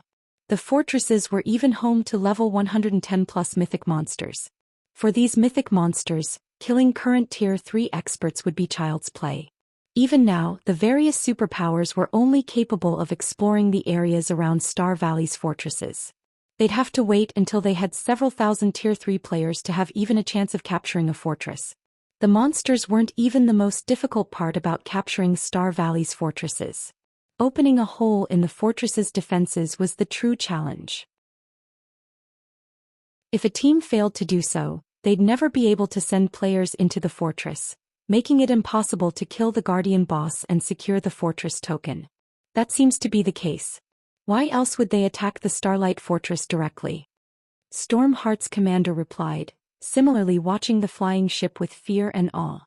He had assumed that Shifeng's group had simply come to grind in the area and had only revealed the Crimson Dragon flying ship to scare away their adventurer team. He had never thought that those players actually intended to capture the fortress, which not even the various superpowers dared to try. Before everyone could overcome their shock over watching the mana pulse cannon's bombardment, the brilliant light enveloping the Starlight Fortress began to fade, revealing massive cracks in the wall. The Great Lord-ranked elemental guards stationed on the wall had also been obliterated. What power! One round of attacks was enough to cause so much damage? McCaffrey couldn't help his growing excitement when he saw the cracks. He had assumed that the power of one flying ship wouldn't be enough to destroy the Starlight Fortress's wall quickly, and if he had been right, their chances of capturing the fortress would have been dismal. They wouldn't have had enough time to clear out the fortress's monsters and find the Guardian boss before the wall repaired itself. However, it seemed that he had been wrong and they actually had a high chance of success. Although he didn't know how much durability the West Wall had lost, he had enough experience in sieging demonic creature cities and fortresses to know what kind of power it took to crack one of those walls. Based on his experiences, he calculated that the Starlight Fortress's wall had lost at least 2% of its durability, which meant the wall would fall after 50 rounds of attacks. A fortress normally needed around 2 days to repair a destroyed wall. If they could destroy the wall with 50 rounds of attacks, not only would they have enough time to clear out the fortress's monsters, but they'd also have enough time to kill the Guardian boss multiple times over. Zero Wings members aboard the Crimson Dragon flying ship, however, had a different opinion. Guild leader, this fortress's wall is formidable. 1 round of our attacks was only enough to crack it. It's practically as solid as the walls around major NPC cities, Aqua Rose said, astonished when she saw how little damage the west wall had taken. She was very familiar with the power of the Crimson Dragon flying ship's mana pulse cannons. Every one of their attacks was at the Tier 4 standard, even stronger than ordinary mythic monsters' attacks. 1 blast was enough to deal significant damage to a guild city's walls.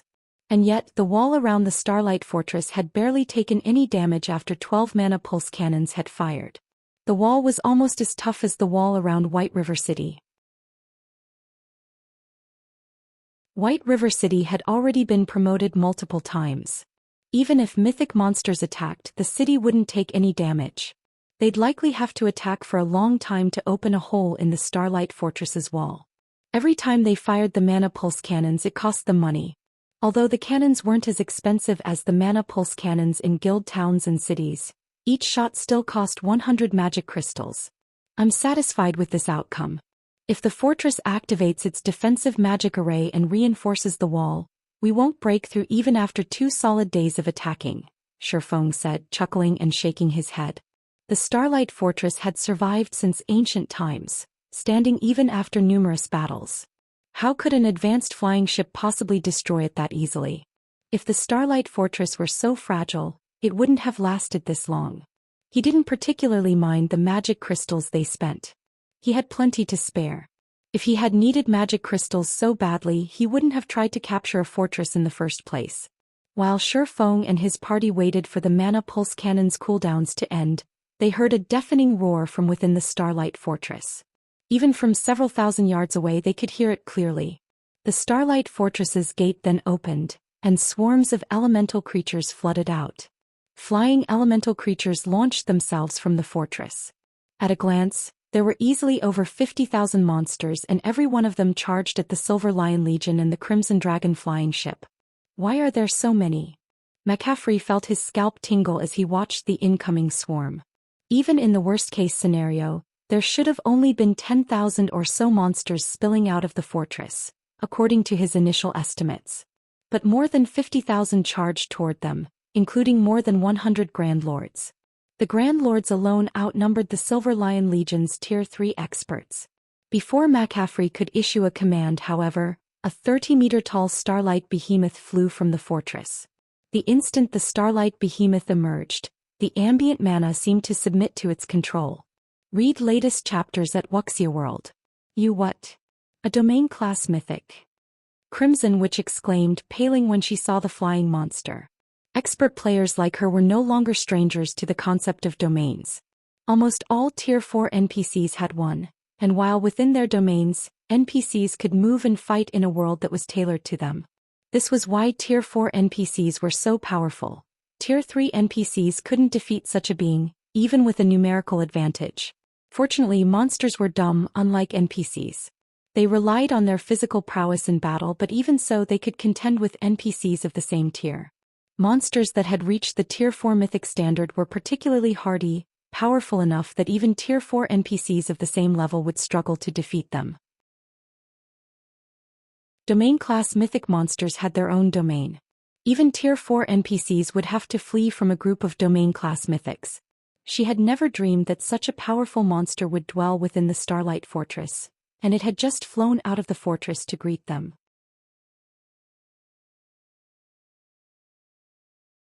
Chapter 2455, World Descends.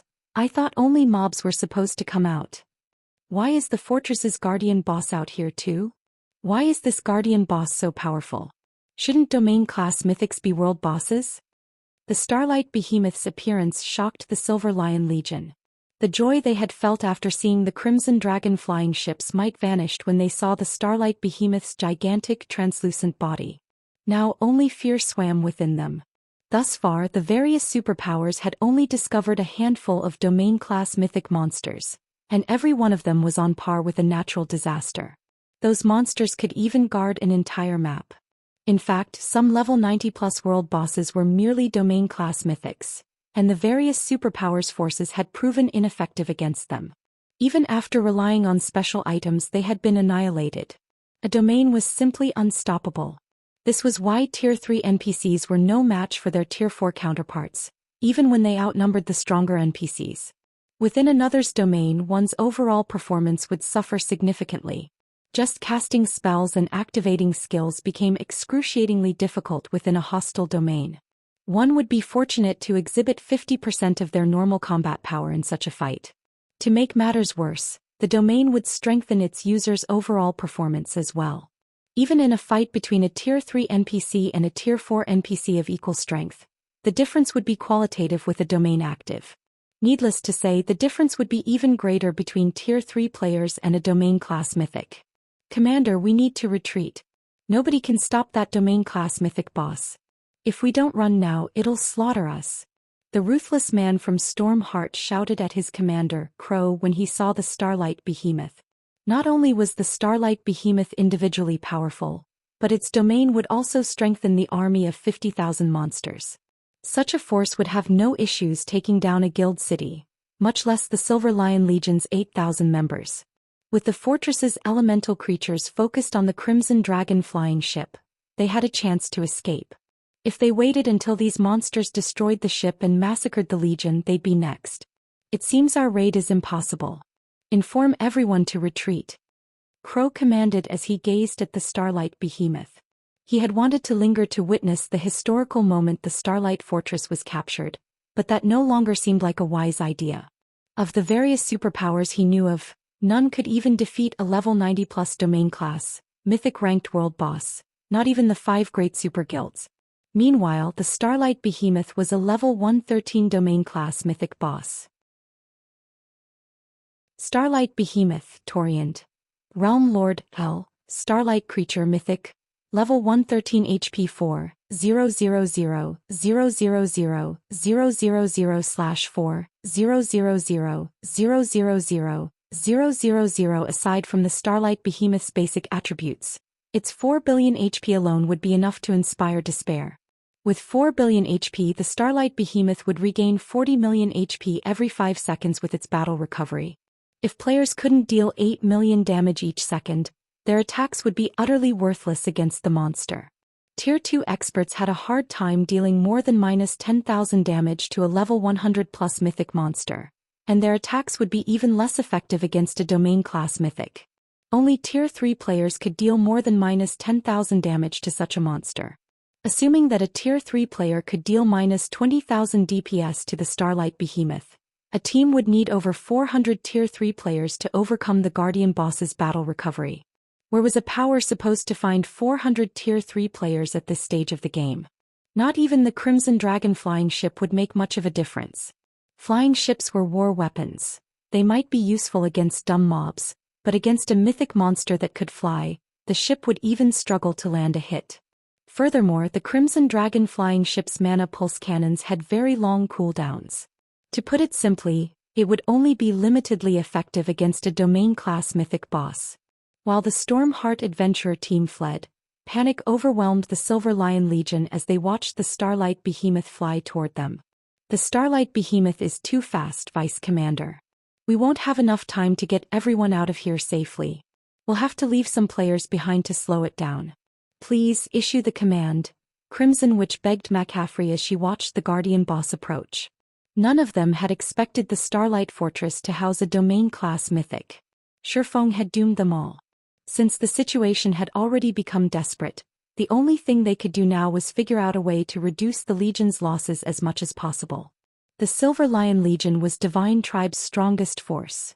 If it were annihilated, the guild would suffer. It seems we have no choice.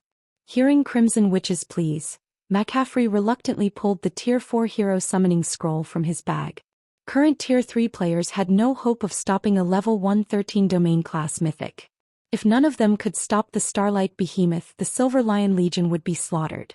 He had no choice but to rely on the Tier 4 hero to pin the Guardian boss down, buying enough time for everyone to escape. It might be possible to rely on the Tier 4 hero to raid the Starlight Behemoth if it were alone, but it wasn't.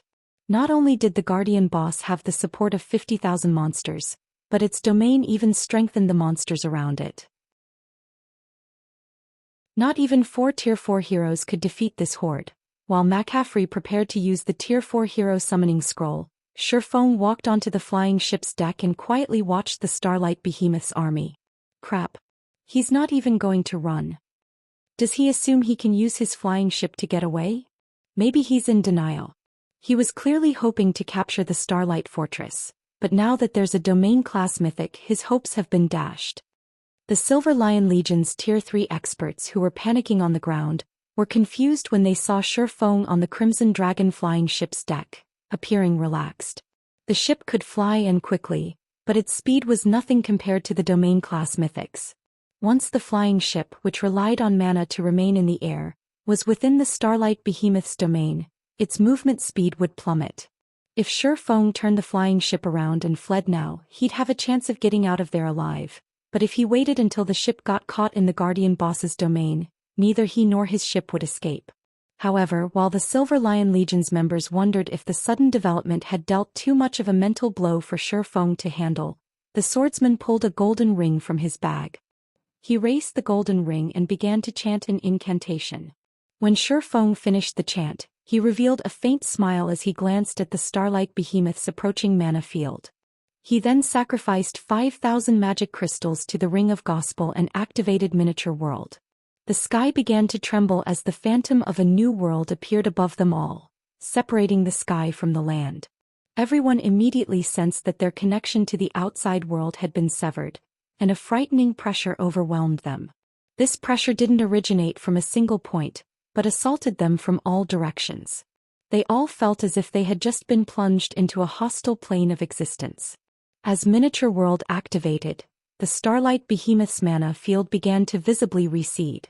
The mana that had previously submitted to the Guardian boss began to rebel. Rather than strengthen the Starlight Behemoth, it began to suppress the Realm Lord. Read latest chapters at Wuxia World. The Starlight Behemoth's basic attributes decreased rapidly. 5%, 7%, 10%. In just 3 short seconds, the Guardian boss's basic attributes had been reduced by 20%. As for the elemental creatures following it, not only had they lost 30% of their attributes, but their movement speeds and reaction speeds had also significantly decreased. Impossible! He shattered a mythic-ranked Realm Lord's domain. Crimson Witch exclaimed, her jaw hanging open as she watched the Starlight Behemoth's mana field vanish completely.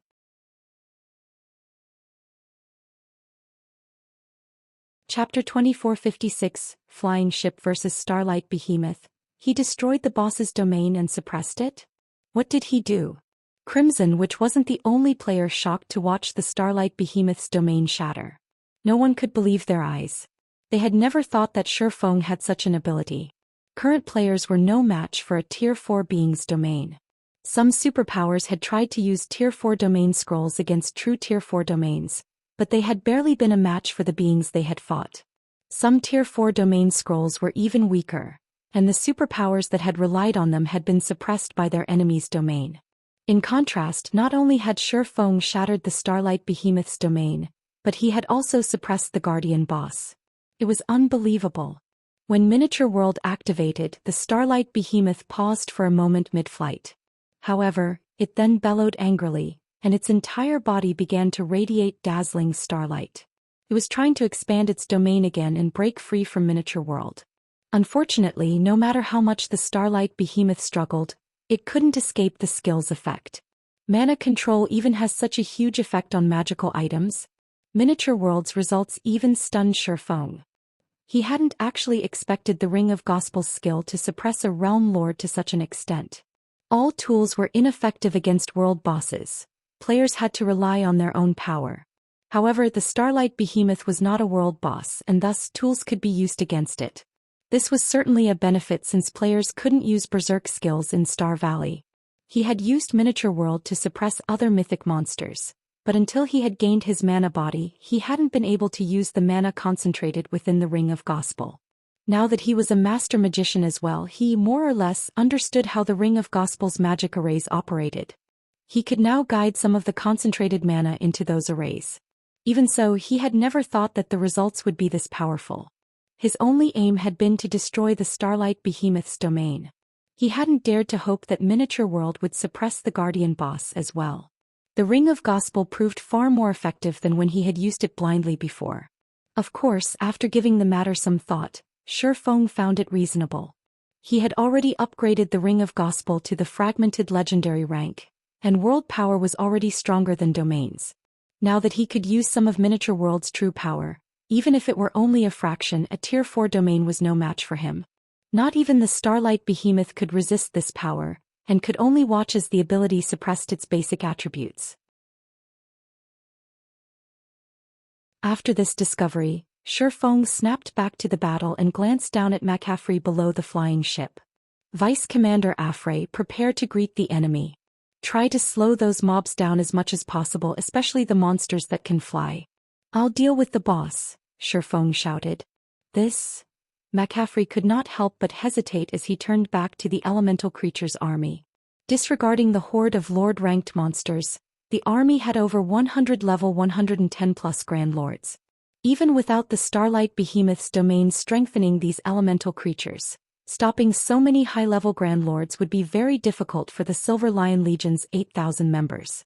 Only Tier 3 players could tank those monsters, and the Legion only had 60 Tier 3 players. Before McCaffrey could say more, however, Shifeng sacrificed more magic crystals to the Ring of Gospel and activated Ring of Brilliance. Suddenly, everyone within a 2,000-yard radius felt a pleasant, empowering sensation spread through them. Their basic attributes and physiques improved by 20%, increasing their overall strength by a large margin. He has a strengthening domain tool too? Crimson, which was flabbergasted when she noticed the buffs the Silver Lion Legion had received. She found it simply unbelievable that Shifeng had both a suppressing domain tool and a strengthening domain tool. Normally, superpowers would be fortunate to have just one of these tools, yet Shifeng had both. Will that help? Shifeng asked. Not even Shifeng had a good solution for facing the 50,000-strong army of elemental creatures, and he still had an agreement with Divine Tribe that the Silver Lion Legion could retreat if they lost more than 30% of their manpower. However, if McCaffrey realized that they had no hope of winning this battle, he would give up before that, which wasn't the outcome Shifeng wished to see. I can't make any guarantees, but we'll try our best to stop those mobs, McCaffrey agreed. Feeling the Ring of Brilliance's effects, he decided to grit his teeth and fight. If the Silver Lion Legion retreated without putting up a fight after Shifeng had gone to such lengths to help them succeed, both the Legion and Divine Tribe would be humiliated. Even if he had to risk severe losses, he would try his best to stop the approaching elemental creature army. Good. I'll leave the rest to you. Just leave that guardian boss to us. Shifeng was satisfied once he saw that McCaffrey was committed to this battle. He was already fortunate that the Silver Lion Legion, one of Divine Tribe's trump card legions, was willing to help. Shifeng then piloted his Crimson Dragon flying ship straight toward the Starlight Behemoth. What? Do they really intend to challenge the Starlight Behemoth? Everyone was dumbfounded as they watched the ship approach the Realm Lord. In the air, a flying ship had superb combat power, but that was only true against immobile objects and players.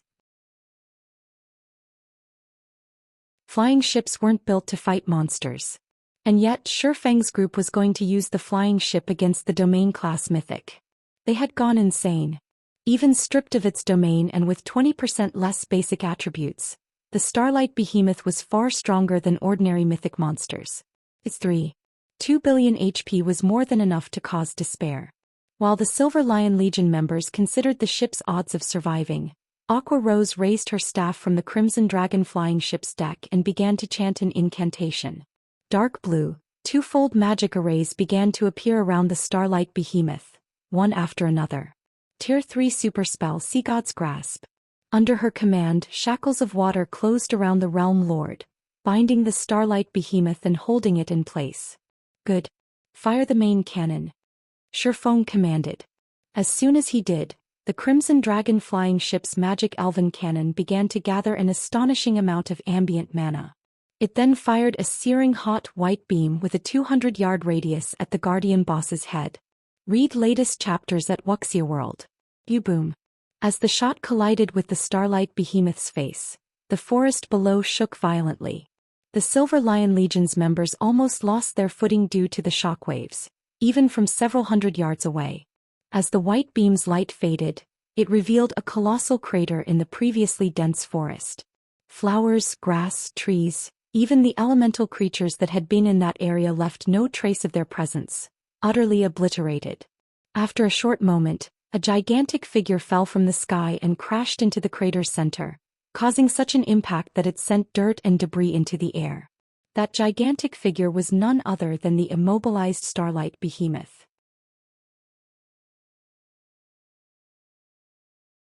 Chapter 2457. The Behemoth Falls. How is that possible? The flying ship injured the boss with just one attack? How powerful is that thing? Are flying ships really this strong? Both the Silver Lion Legion and the fleeing Stormheart team fell silent as they stared at the fallen Starlight Behemoth. They had no idea of how to express the shock they felt. Ordinary mythic monsters couldn't compare to a mythic-ranked realm lord, even after the Starlight Behemoth had lost its domain. Its defense should be particularly high. Tier 2 players might deal around -5,000 damage to an ordinary mythic, but when they attacked a realm lord like the Starlight Behemoth, they'd only deal around -3,000 damage. Exceeding a monster like the Starlight Behemoth's damage tolerance to injure it would be absolutely impossible for current players, yet the Crimson Dragon flying ship had accomplished the feat. When Shifeng saw the Guardian boss on the ground, however, he wasn't surprised. On the contrary, he had expected this outcome. The magic elven cannon dealt peak Tier 4 divine damage.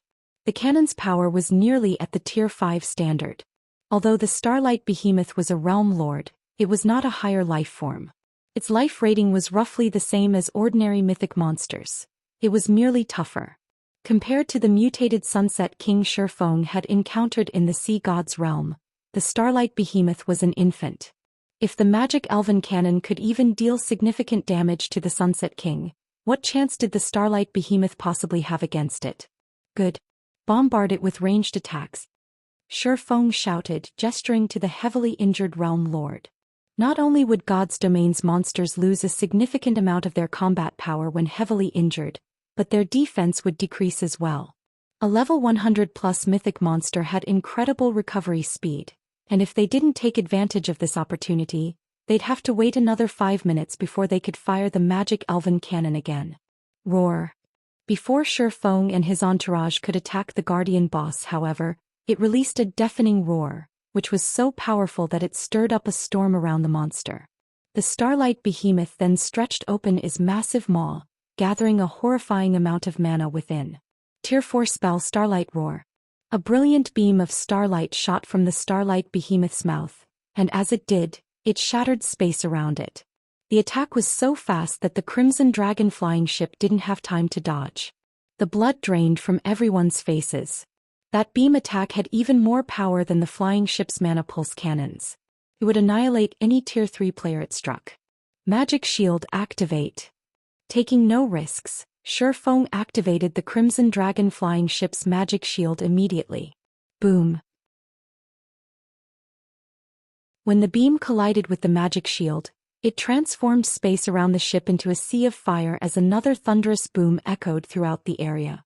As everyone expected to see the flying ship severely damaged, the flames died down and the flying ship remained in one piece. However, cracks had formed along the barrier around it. As expected of a realm lord, it devoured over 20 million points from the shield's energy reserved with one attack. Shifeng was astounded when he saw that nearly half of the magic shield's energy was gone. The Crimson Dragon flying ship had upper-rank Tier 3 defense, which was even higher than most mythic monsters, yet it had taken over -20 million damage. The Starlight Roar clearly had the power to approach the Tier 4 upper rank. The attack would even shatter a minor NPC city's defensive magic array. After its attack, the Starlight Behemoth flapped its wings and flew toward the Crimson Dragon flying ship. It intended to down the ship before it did anything else. The flying ship was, after all, a long-distance war weapon and, as such, was weak against close combat attacks. Shi Feng, however, had no intention of letting the Realm Lord get close to his flying ship. Before the Starlight Behemoth had even ascended, he had driven the ship toward the rear of the Silver Lion Legion. Since the Starlight Behemoth was so injured, the Crimson Dragon flying ship easily outran it. The Starlight Behemoth's speed has decreased? McCaffrey's eyes glowed as he watched the flying ship kite the Guardian boss around the Silver Lion Legion. McCaffrey had been relatively surprised to see the Crimson Dragon flying ship injure the Starlight Behemoth, but injuring a Guardian boss and killing it were two different things. The Starlight Behemoth might look miserable, but it hadn't lost a significant amount of HP. The magic elven cannon had only dealt a little over -50 million damage, which was nothing to the Starlight Behemoth. The Realm Lord would tear the Crimson Dragon flying ship to shreds long before they could kill it. It had an incredible recovery rate after all. The flying ship, on the other hand, was a war weapon, and as such it didn't have an automatic recovery ability. Every point of durability it lost in this battle would be permanent until repairs could be made. If the ship could kite the Starlight Behemoth, however, it would be a different story. As long as Shi Feng's group kept the Guardian boss distracted, the Legion could spare some of its Tier 3 experts to help attack the Starlight Behemoth once it had finished off enough of the elemental creature army, slowly whittling the Realm Lord to death. But before McCaffrey could finish his thought, the Crimson Dragon flying ship stopped moving. What is he trying to do? Does he still plan to face the Starlight Behemoth head-on? The Silver Lion Legion's members were confused when they saw the ship come to a halt. They couldn't fathom what Shi Feng was trying to do. Since the Crimson Dragon flying ship was currently faster than the Starlight Behemoth, it had the opportunity to increase the distance between it and the Guardian boss, buying time until the magic elven cannon's cooldown had ended. However, Shi Feng instead chose to let the mythic monster catch up. The swordsman was clearly mad. With how fast the Starlight Behemoth's recovery rate was, its injuries would heal completely in a matter of minutes. While the Starlight Behemoth grew closer and the Silver Lion Legion grew more nervous, Shi Feng revealed the Bible of Darkness and activated demon summoning. A colossal pair of doors suddenly appeared before the flying ship, and as they parted, dense dark energy flooded through, transforming a 100-yard radius into a bubble of darkness. Once the doors were fully open, an 8-meter-tall one-horned demon flew through them. It wore a suit of pitch-black armor and was supported by 2 pairs of leathery, dark black wings. The instant this one-horned demon emerged, every member of the Silver Lion Legion shuddered. A level 125 Tier 4 Great Demon? Why has a Great Demon come here? We're doomed. There are actually 2 Tier 4 monsters. This wasn't the first time they had seen a Tier 4 Great Demon, but the one before them was a level 125 Great Demon. Every 5 levels was a turning point in God's domain, and the difference was especially prominent after level 100. At most, the Silver Lion Legion could deal with level 110 monsters. If they tried to take down a level 125 Great Demon, they'd be digging their own graves. A level 125 Great Demon was even more frightening than the level 113 Starlight Behemoth. As they all began to plan their funerals, Shi Feng pointed at the Starlight Behemoth, shouting at the one-horned demon, "Go! Kill it!" "Yes, my lord," the one-horned demon spoke in the human tongue before lightly bowing to Shi Feng. Suddenly, the one-horned demon vanished, and by the time everyone noticed it again, it hovered within 200 yards of the Realm Lord. Tier 4 spell, Advanced Instantaneous Movement. Once the Great Demon was within range, it swung its shadow-black, steel trident. A 3-fold magic array then appeared above the Starlight Behemoth's head. Tier 4 spell, Dark Lightning. Black arcs of lightning descended from above, striking the heavily injured Realm Lord, and each pulled an agonized cry from the mythic monster. Each lightning strike also dealt over -10 million damage, and after suffering 9 consecutive attacks, the Starlight Behemoth had lost nearly 100 million HP. Everyone was stupefied. Just how many cards does he possess? Shock and confusion flashed in Crimson Witch's eyes as she watched Shi Feng control the one-horned demon. Read latest chapters at Wuxia World. First he had revealed the Crimson Dragon flying ship. Then he showed off his ability to summon a level 125 Great Demon.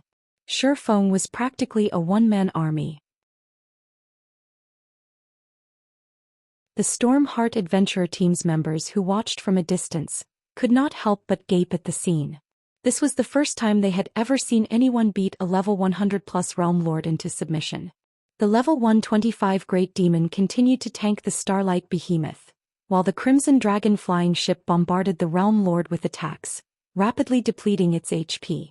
Although the Starlight Behemoth tried to use a variety of skills to retaliate, it only dealt a little damage to the one-horned demon. Compared to how quickly the Starlight Behemoth's HP drained, the amount of HP the Great Demon lost was nothing. In less than 10 minutes before the Silver Lion Legion could even kill one Grand Lord, the Starlight Behemoth, one of the Starlight Fortress's guardian bosses, fell.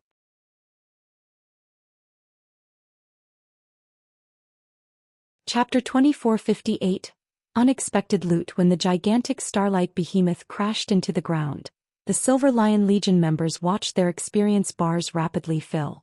Each of them had earned even more EXP than when they normally slew level 100+ mythic monsters as 100-man teams. Some players even leveled up, reaching level 106. It's dead. For a moment, the Silver Lion Legion's members who were in the middle of their battle with the elemental creature army were stunned after the Starlight Behemoth had hit the ground. None of them had expected a level 113 domain-class mythic-ranked Realm Lord to go down so easily. For a moment, they even wondered if the Starlight Behemoth had actually been a level 110 Grand Lord. However, the Silver Lion Legion members were all experts, and they knew that weakness wasn't the reason the fight with the Starlight Behemoth had gone so smoothly. Rather, Feng's group was just that ridiculously strong. Meanwhile, the Starlight Behemoth began to disintegrate into countless particles of light, and a moment later, streaks of golden light escaped the Realm Lord's fading corpse, scattering around it. Upon landing on the ground, those streaks of light transformed into dazzling items that radiated dense mana. Some even gathered the ambient mana around them. In the blink of an eye, the site of the Starlight Behemoth's fall had transformed into a high mana density area. Crap. Isn't the boss's loot a little too abundant? A mythic-ranked Realm Lord really is amazing. The loot from the level 100+ mythics we've killed in the past doesn't even come close. Its loot has even increased the mana density in the surrounding area. The Silver Lion Legion members' eyes nearly fell from their sockets as they gazed at the Guardian boss's loot. They had seen level 100+ mythic bosses' loot before. They had even seen world bosses' loot, but they had never seen a phenomenon like this. Even though they couldn't appraise the items right now, they had a rough estimation of the loot's value based on the mana the items radiated. The items that pulled mana to themselves in particular should be epic rank at the very least. There was no way those items could be dark gold rank. Level 100+ epic items. The Silver Lion Legion had killed multiple level 100+ mythic monsters just to acquire one level 100+ epic item. However, not only had the Starlight Behemoth dropped such items, but it had also dropped over 24 items that radiated dense mana. Based on their experiences, those 24 items were likely dark gold rank. To equip level 110 dark gold items was akin to equipping level 100+ epic items to players like them, who hadn't yet reached level 110. Although level reduction gemstones that they could use with level 100+ weapons and equipment were rare and costly, the cost was negligible compared to equipping level 110 dark gold weapons and equipment now. If a tier 3 player could fully gear themselves in level 110 dark gold equipment while at level 105, they'd even be able to tank level 110 mythic monsters, not to mention level 110 Grand Lords. McCaffrey and Divine Tribe's other upper echelons couldn't help the envy they felt. Divine Tribe hadn't obtained a single piece of level 110 dark gold equipment yet. It didn't even have much level 105 dark gold equipment. And as for level 100+ epic weapons and equipment, the guild had almost nothing. Unfortunately, Divine Tribe and Zero Wing had agreed that a monster's loot would go to whichever team was responsible for slaying it. If both sides contributed to a monster's death, they would distribute the dropped items based on their contributions in the fight. For a moment, McCaffrey regretted his decision to save the Tier 4 hero summoning scroll. He had never expected the Starlight Behemoth to drop so many precious items. If he had used the scroll, slaying the Starlight Behemoth wouldn't have been a problem. It had already been heavily injured, and if the guild could obtain a fraction of the Starlight Behemoth's loot, it would be worth the cost of using the Tier 4 hero summoning scroll. The Tier 4 hero could have also helped kill the rest of the fortress's mythic bosses, and the Silver Lion Legion would return with enough of a harvest to outstrip the value of a Tier 4 hero summoning scroll. However, Zero Wing would now monopolize the Realm Lord's loot, while Divine Tribe could only watch, envious. Everyone work harder. You can see how much loot that boss dropped. There are still several more Guardian bosses in the Starlight Fortress. If we can kill them, I'll hold an internal auction for all of the weapons and equipment we earn. Everyone will have a chance to obtain top-tier weapons and equipment. McCaffrey shouted in the team chat. Whether or not you can take advantage of this opportunity depends on your performance now. McCaffrey's announcement ignited the Silver Lion Legion members' fighting spirit. Internal auctions rarely occurred among Divine Tribe's expert teams, especially among the guild's trump card legions and teams. The guild usually only distributed monsters' loot among specific players, and only a small portion was available for the core members, in exchange for GCPs in the guild warehouse. McCaffrey's decision to hold an internal auction for the loot they obtained on this mission was a huge opportunity for all of them. Without the guild's interference, they wouldn't have to worry about missing their chance to contest for the best available weapons and equipment. Moreover, only a small number of players participated in this operation, which increased their chances of securing top-tier weapons and equipment. Even if the guild upper echelons on the team participated, they only had a little more GCPs than the rest of the Legion. With so many items up for grabs, these upper echelons would only win a small fraction of the loot.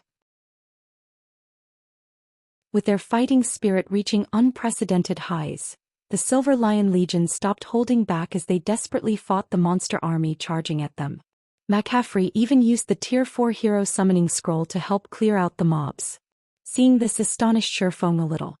He had never considered that the Starlight Behemoth's loot would motivate the Legion to such an extent. He didn't give the matter much thought, however. The harder the Silver Lion Legion worked, the faster they could clear out the fortress's mobs. If Zero Wing's 10 members had to take on the task alone, it would take ages to clear out the entire fortress. Aqua, I'm giving you command while I tidy up the loot, Shifeng said before he leaped off the Crimson Dragon flying ship. Although he doubted that the Silver Lion Legion's members would try to steal his loot, the Starlight Behemoth had dropped extraordinary items. The sooner he secured those items, the better. Not only was the Starlight Behemoth a domain-class mythic-ranked realm lord, but such mythic bosses were also quite rare in God's domain. Read latest chapters at Wuxia World. After Shifeng disembarked the ship, Aqua Rose and her comrades continued to bombard the Starlight Fortress's west wall. Shifeng wore an astonished expression by the time he had finished collecting the Starlight Behemoth's loot and appraised the first item. The Starlight Fortress Lord's token? Confused, Shifeng stared at the dark gold token in his palm. Before he could figure out what was going on, he heard the sound of a system notification. Star Valley Region System Announcement. A player has successfully captured the Starlight Fortress. The guild this player belongs to will receive 20,000 guild reputation points. This player has become the Starlight Fortress's lord. The Starlight Fortress will automatically open to the public in 3 days. Players may enter and rest within the fortress freely at that time.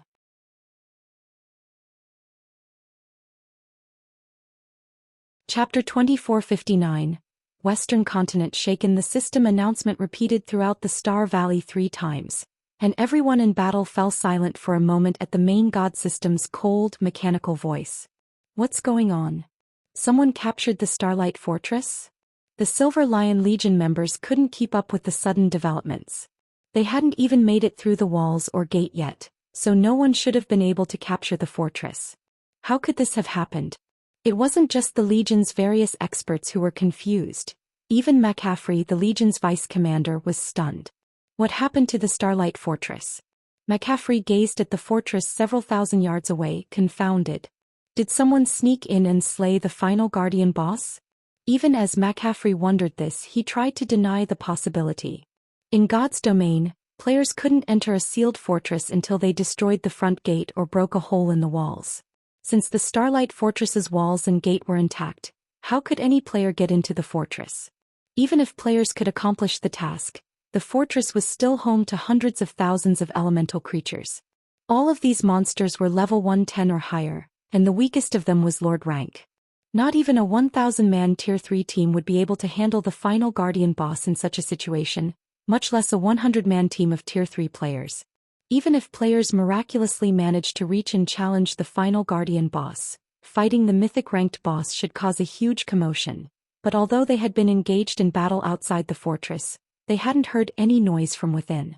The only strange part about this siege was that over 50,000 monsters had emerged to attack, rather than the 10,000 they had expected. Moreover, this monster army had over 100 Grand Lords and a mythic boss, a creature that normally should remain within the fortress. Could it be?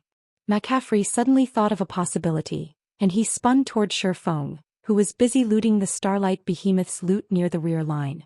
In all of his experience sieging God's Domain's fortresses, the final Guardian boss had never charged out of the fortress, yet the Starlight Behemoth had been extraordinarily powerful. As a mythic-ranked realm lord, the Starlight Behemoth could be considered on par with a world boss, albeit one of the weakest. Of course, a level 113 world boss was an absolute nightmare for current players. Not to mention, the Starlight Behemoth had the support of an army of 50,000 monsters. Defeating it was far more difficult than defeating an ordinary realm lord. If Shifeng hadn't used Miniature World to suppress the Guardian boss's domain earlier, McCaffrey would have prepared to lose half of his legion at least. Meanwhile, Shifeng stood in the middle of the crater holding a dark gold token. The token radiated dense mana and served as proof of their success in capturing the Starlight Fortress. The Starlight Fortress Lord's token. McCaffrey wasn't the only one to notice. Crimson Witch and the others had turned to look at Shifeng as well. They've captured the fortress just like that? Crimson Witch stared at the token in Shifeng's hand with wide eyes. Although she knew that Shifeng's group had a high chance of capturing the Starlight Fortress, she had never thought he'd secure the Fortress Lord's token so soon. This was one of Star Valley's fortresses they were talking about.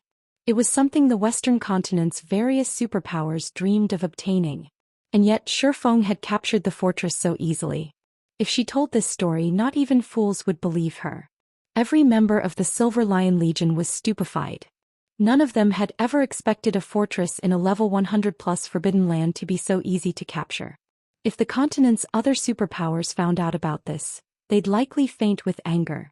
In reality, even Shifeng was astonished. He hadn't expected to obtain the Starlight Fortress Lord's token so quickly either. He had even been prepared to use the Hero's Tome to summon a Tier 4 hero.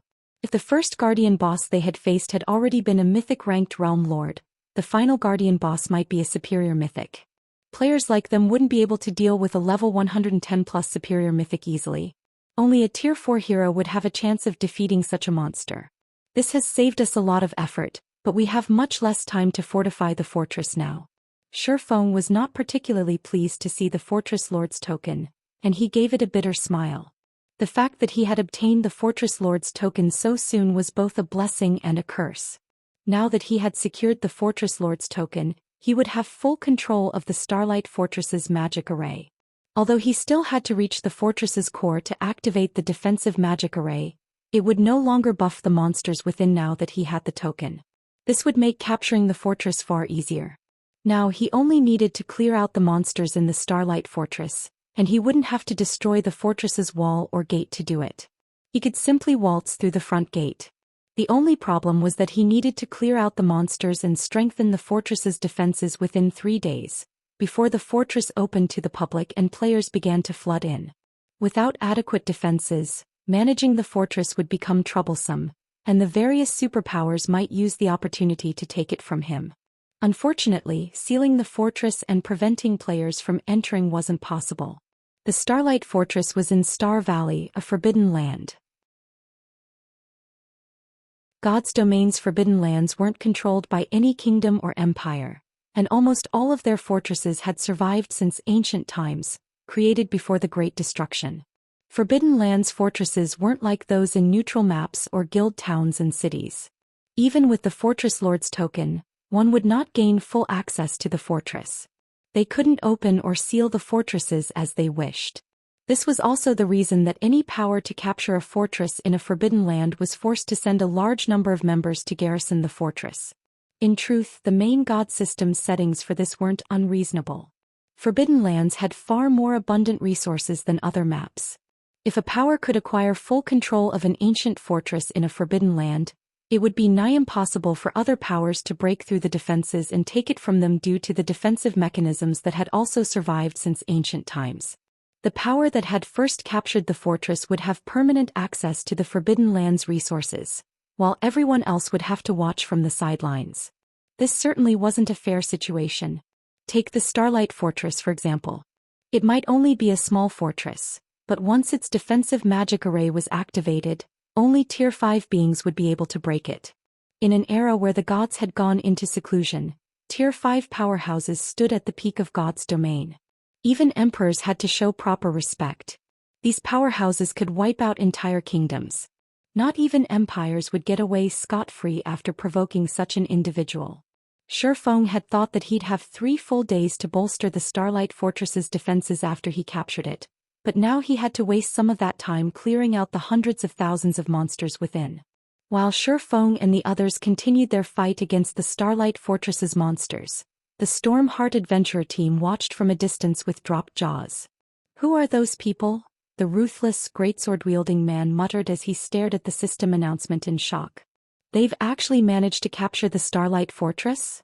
We don't know who they are, but this will certainly cause an uproar across the continent," Crow, Stormheart's commander, said. He couldn't help but glance Shi Feng's way. The various powers and expert teams all wanted to conquer Star Valley, but players couldn't remain in the area for very long, which slowed their exploration progress in the Forbidden Land. Although the various superpowers had frequently tried to capture fortresses within Star Valley, none had succeeded. Now that someone had, Crow didn't even want to imagine how this event would change Star Valley. While Stormheart's members discussed the matter amongst themselves, news of the Starlight Fortress's capture spread like wildfire throughout the western continent.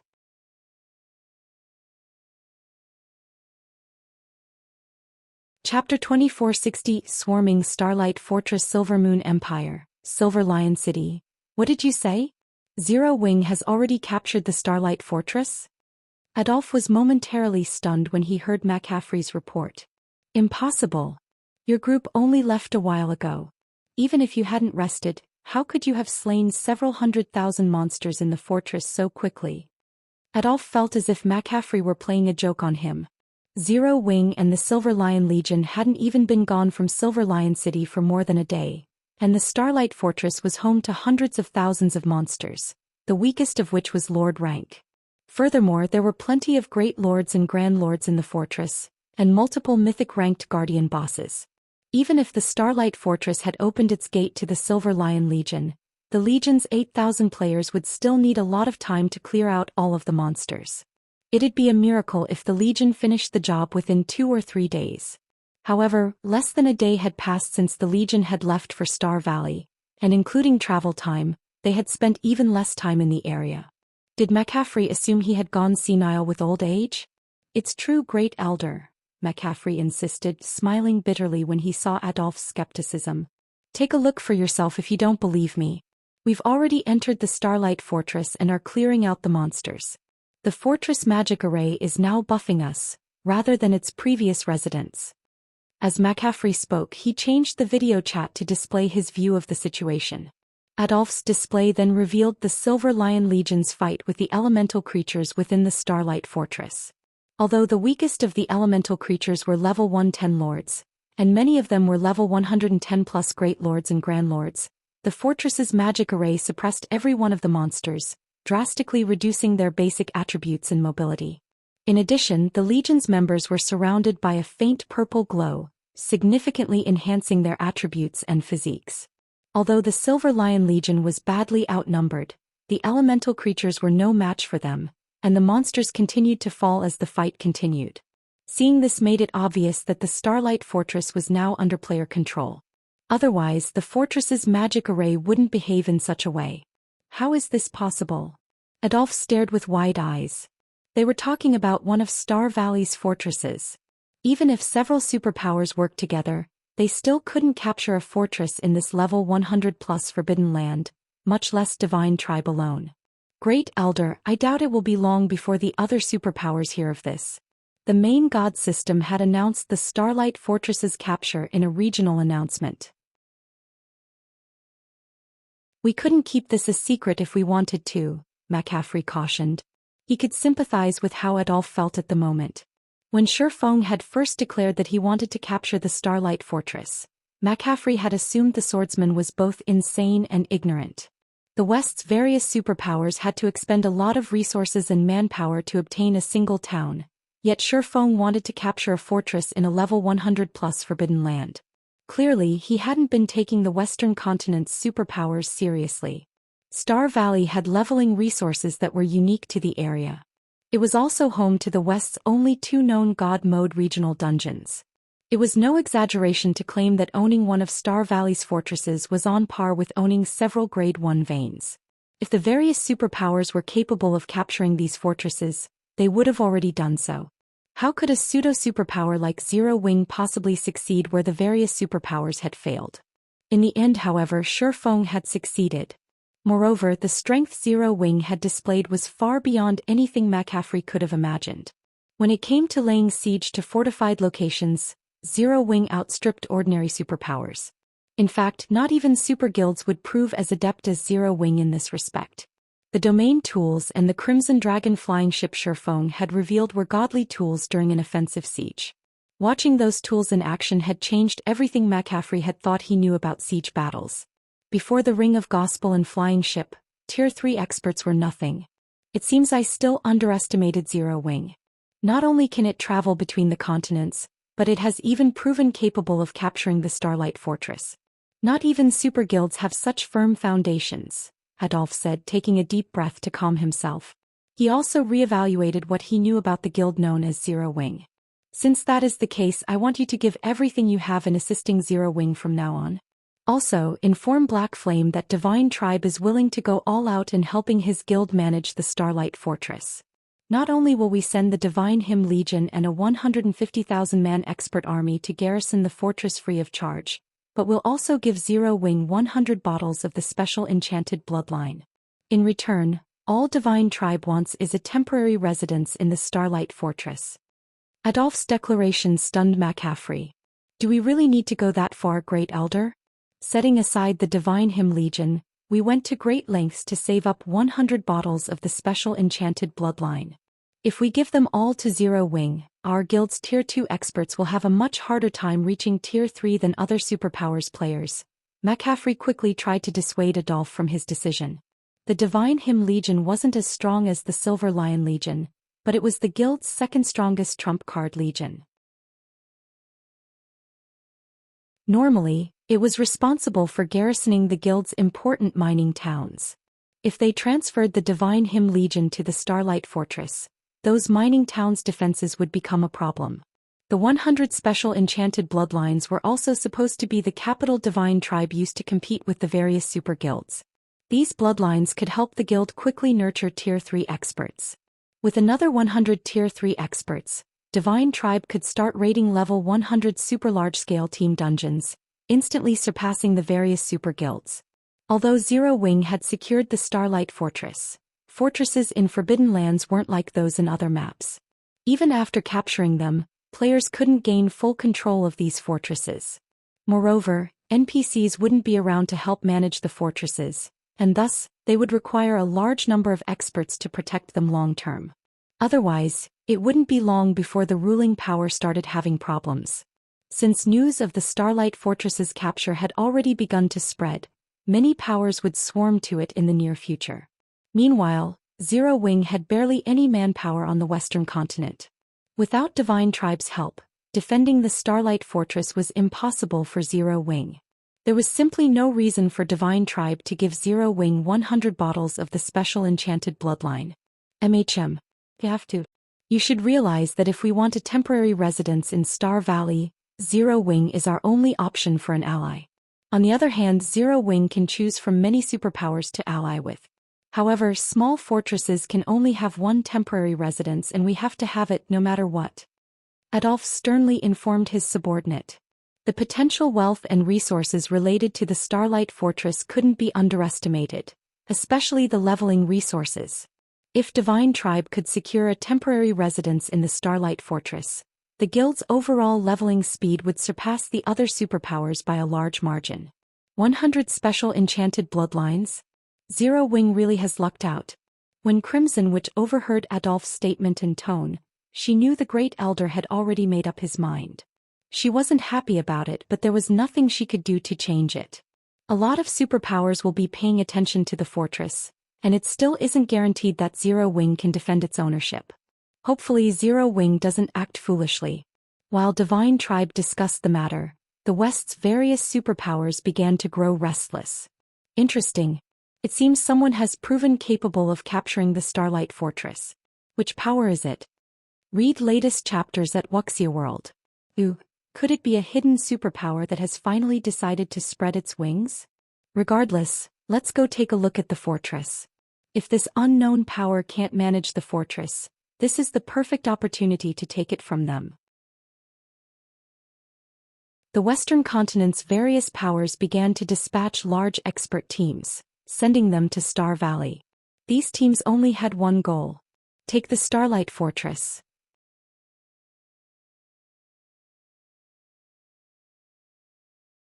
Chapter 2461, Fortress's Legacy. Star Valley. Starlight Fortress. Inside the dilapidated fortress full of level 110+ elemental creatures, the Silver Lion Legion continued to push toward the fortress's core. Although they faced more Great Lords and Grand Lords as they delved further into the fortress, defeating these monsters became an easy task with the Tier 4 hero McCaffrey had summoned and the fortress's magic array buff. After grinding in the fortress for just 6 hours, every member of the Legion discovered that their experience bars had grown considerably. Their leveling speed here was several times faster than grinding in normal maps. Furthermore, the elemental creatures dropped substantial loot, including plenty of level 110 mysterious iron equipment. If they were lucky, even level 110 secret silver equipment and set equipment would drop. The equipment was top tier to the Silver Lion Legion's members. The highest leveled players among them were level 106, while many of them were still stuck at level 105. Currently, obtaining level 110 weapons and equipment was a major challenge for them. Set equipment pieces' attributes were generally half a rank better than ordinary equipment of the same rank. If players could collect the full set, the set's attributes would be a full rank better than ordinary equipment of the same rank, with some having even greater bonuses. Take the level 110 secret silver set equipment the Starlight Fortress's monsters dropped, for example. Although the hidden blue set was only a level 110 secret silver set equipment, not only would having 6 of the 8 pieces increase a player's casting speed by 20%, but it would also increase their spells' effects by 25%. With all 8 pieces of the set, it would increase one's spell completion rate by another 2% and casting range by 20%. Wearing this set, a magical class expert's DPS would be even higher than players in level 110 fine gold equipment. Even after they reached level 110, they couldn't be certain how many pieces of level 110 fine gold equipment they could obtain. It was likely that only the guild's peak experts had any chance of securing a full set. Obtaining enough level 110 fine gold equipment was simply too difficult for experts of their caliber. Fortunately, McCaffrey had already announced that he would auction all weapons and equipment they obtained from the Starlight Fortress. This meant that they'd all get a chance to acquire level 110 secret silver set equipment. How much they obtained would only depend on how many GCPs they had saved up. This was the reason that the Silver Lion Legion members put all of their effort into clearing out the Starlight Fortress's monsters, even without Shifeng saying a word. They actually hoped that Shifeng's group wouldn't participate in the battle, allowing them to keep all of the elemental creatures for themselves. The fortress only had so many monsters, and there wouldn't be enough secret silver set equipment for everyone. Guild leader, are we really going to leave these elemental creatures to Divine Tribe's members?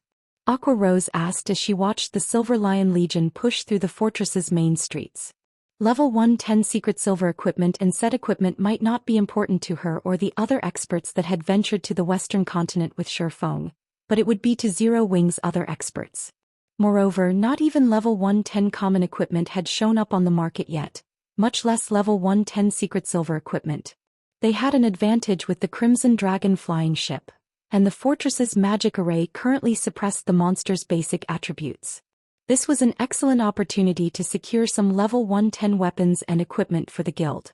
Leaving all of the suppressed monsters for the Silver Lion Legion was a huge waste. That won't be necessary. Although these monsters drop a lot of loot, only the Grand Lords drop secret silver equipment and they only have a chance of doing so. The drop rate isn't 100%. Since the Silver Lion Legion is willing to help us clear out the fortress, we should allow them to benefit from the task, Shifeng said, chuckling when he watched the idea of level 110 secret silver equipment tempt Aqua Rose. If we try to clear the fortress ourselves, it'll take us a long time. Besides, we have something more important to take care of. As per Shifeng's agreement with Adolf, the Silver Lion Legion was only here to help Zero Wing capture a city. Now that they had captured the Starlight Fortress, the Legion had no reason to continue the fight. It was well within its rights to turn around and leave. The fact that the Silver Lion Legion was willing to slay the monsters within the fortress was good news for Shifeng. If Zero Wing had to clear out the monsters on its own, he wouldn't have much time left to fortify the fortress. Something more important?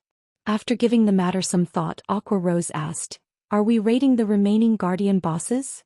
The moment Aqua Rose mentioned the Guardian bosses, Cola and the other Zero Wing experts burst with excitement. They hadn't had a chance to participate in the fight with the Starlight Behemoth directly, so they were itching for action. "No," Shifeng replied, shaking his head. "We'll be taking control of the Fortress Lord's mansion." "The Fortress Lord's mansion? Guild leader, don't you already have the Fortress Lord's token?" Aqua Rose inquired. The Fortress Lord's token was necessary to take control of the fortress as a whole, and it was the key component in taking over the Fortress Lord's mansion. Normally, when one obtained a Fortress Lord's token, they automatically gained control of the Fortress Lord's mansion. However, Shifeng now informed them that they still needed to secure the mansion. "I do have the Fortress Lord's token, but I don't control the Fortress Lord's mansion yet. In fact, I don't even have partial control over it," Shifeng explained with a bitter smile. Fortresses built before the Great Destruction weren't like more modern fortresses. When one gained the Fortress Lord's token for the latter, they would gain full control of the Fortress Lord's mansion, but that wasn't the case with ancient fortresses. Securing an ancient Fortress Lord's mansion would prove several times more difficult than capturing the fortress itself. The true value of these fortresses didn't lie in the resident monsters' loot nor the items that the Guardian bosses dropped. Rather, the truly valuable items were the ancient legacies that were stored in the Fortress Lord's mansion. Items such as weapons and equipment were only secondary compared to these ancient legacies. Most of the legacies ancient humans had left behind to reach Tier 3 had been lost to time, and as a result, present-day humans had a far more difficult time completing their Tier 3 and higher promotion quests. Since ancient fortresses like the Starlight Fortress had existed before the Great Destruction, they more or less still contained Tier 3 and higher legacies. These legacies were the true treasures within ancient fortresses. At this stage of the game, players only knew that it was difficult to reach Tier 3. They weren't aware that Tier 3 was only the beginning of their journey in God's domain. Once they completed their Tier 3 promotions, growing stronger would become many times more difficult. Why was this the case? The reason was very simple. After reaching Tier 3, players wouldn't receive any guidance from the system regarding ways to increase their strength. Take Tier 3 skills and spells for example. These were the foundation for Tier 3 players' power.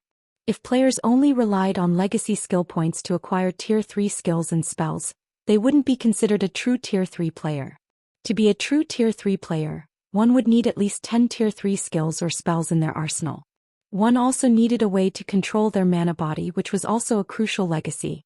These methods were even more important than Tier 3 skills and spells. Although Shifeng was already a master magician, and his control and understanding of magic arrays were far superior to other players, he only had basic control of his mana body. This was also the case for the Western continent's experts, who were particularly skilled at controlling mana. Their mastery with their mana bodies was still in the infantile stages. This was why current Tier 3 experts were no match for Tier 3 NPCs. Many of the legacies within ancient fortresses were related to mana body control, offering methods that allowed humans who had no physical advantages to survive in the dangerous environments that had survived the Great Destruction. Guild leader, how are we supposed to secure the Fortress Lord's mansion? Aquarose asked. She realized that Shifeng wasn't joking when she saw his serious expression. If they could not secure the Fortress Lord's mansion, the Starlight Fortress would remain ownerless. If that didn't change before the fortress automatically opened to the public, Zero Wing would be left in a very awkward position. It's simple. All we need to do is pass the legacy trial in the Fortress Lord's mansion. If we fail, we'll only control the fortress on the surface, even with the Fortress Lord's token, Shifeng replied. To put it simply, the Starlight Fortress Lord's token was a ticket to obtain the Starlight Fortress's legacy. How much of the fortress players controlled would depend on how much of its legacy they could activate. The various ancient fortresses' legacy trials differed in difficulty. The known difficulties were normal, hard, hell, Azura, and God mode. The more challenging a legacy trial was, the greater its rewards would be, but clearing the trial would also require more players. Moreover, all legacy trials had a 1-week cooldown. Shifeng then led Aquarose and the rest of his companions toward the Starlight Fortress's Fortress Lord's mansion. A magic array currently enveloped the mansion, and not even mythic monsters could break through the barrier, let alone players. Only the player that held the Fortress Lord's token and those that player granted access to could pass through the barrier. Read latest chapters at Wuxia World.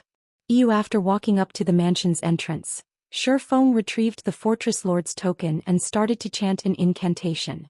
Silently he prayed, "Please, don't let the Starlight Fortress's legacy trial be too high of a difficulty." He hadn't just chosen to capture the Starlight Fortress because its monsters were easier to deal with. Most of his reasoning was based on the fact that it was one of the few small fortresses in Star Valley that had a Fortress Lord's mansion with a weak mana signature. This meant that the legacy the Starlight Fortress protected wasn't particularly powerful, and the legacy trial shouldn't be overly difficult. If he had tried to capture a fortress with a powerful Fortress Lord's mansion, he would have wasted his effort if he couldn't secure control of the mansion after capturing the fortress. When Shifeng finished the incantation recorded on the token, a dark purple fourfold magic array appeared on the mansion's main door. A set of gigantic golden doors then emerged, and as the doors slowly parted, an ancient aura gushed between them. Crap. Isn't this just a measly small fortress? Why does it have an Azura mode legacy trial? Shifeng was utterly dumbfounded when he saw the golden doors.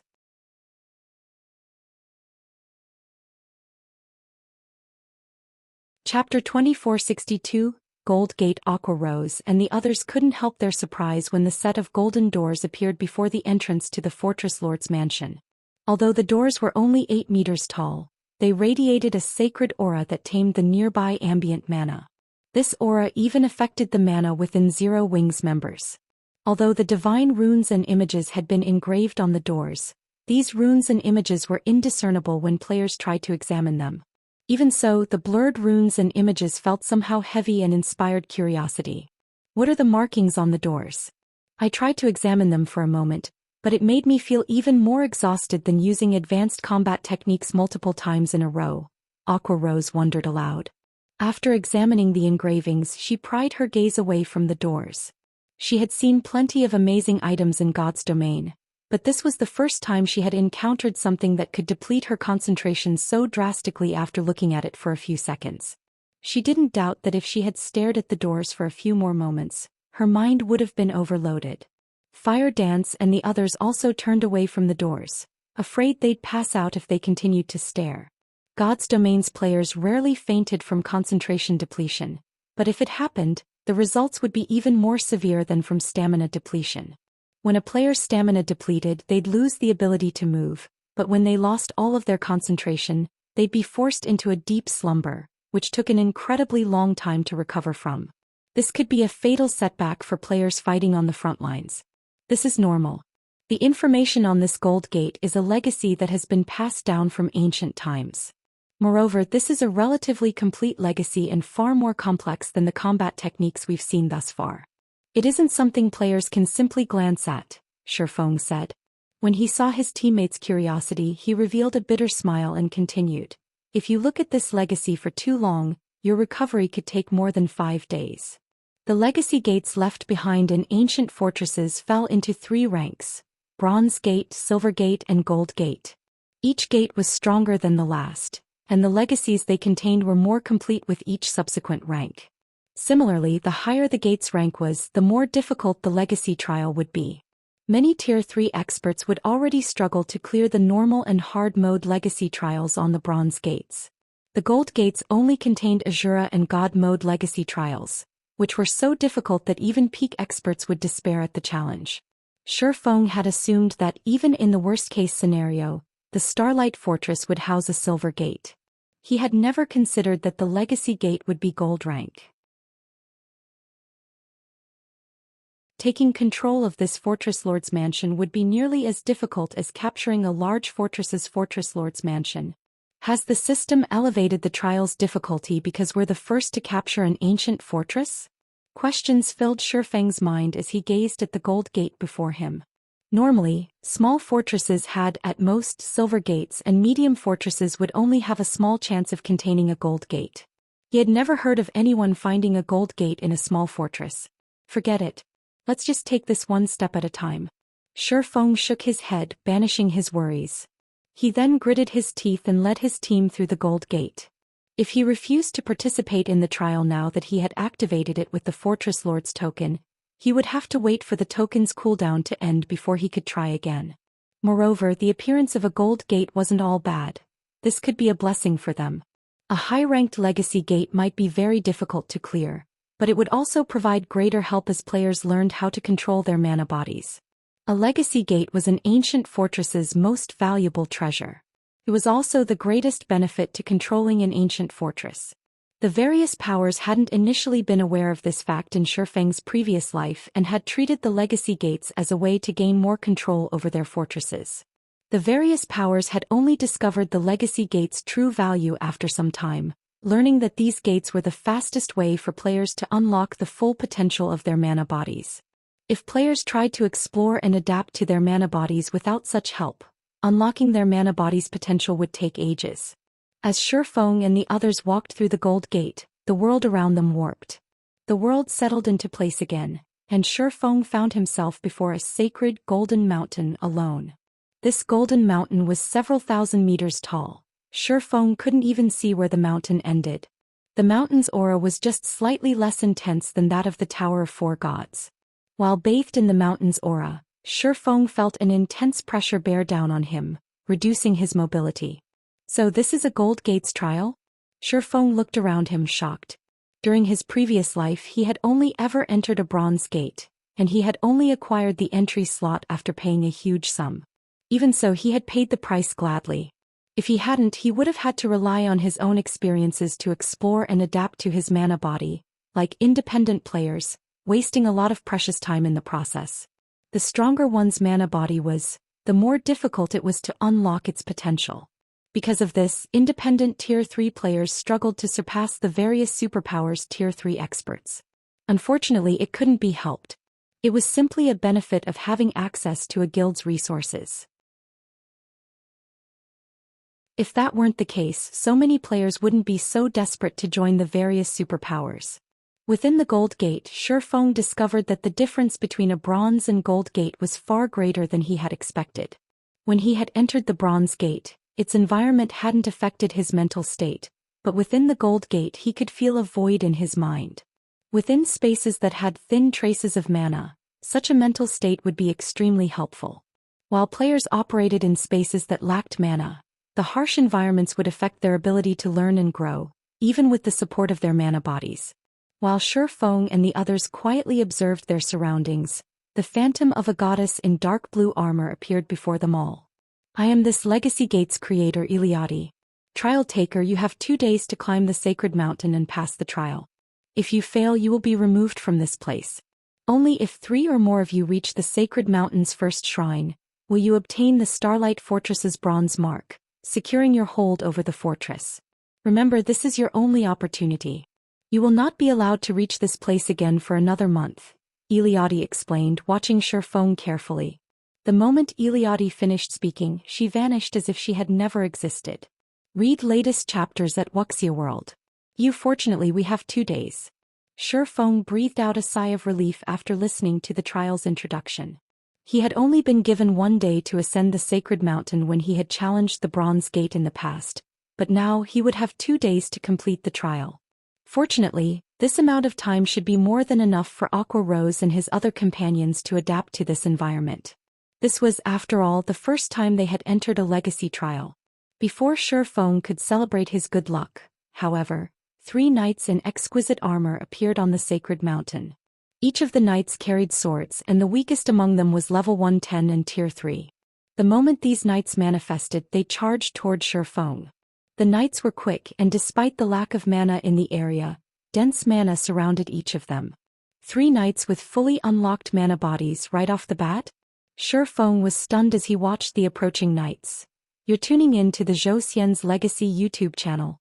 Don't forget to subscribe and join us on this journey to catch the most captivating stories.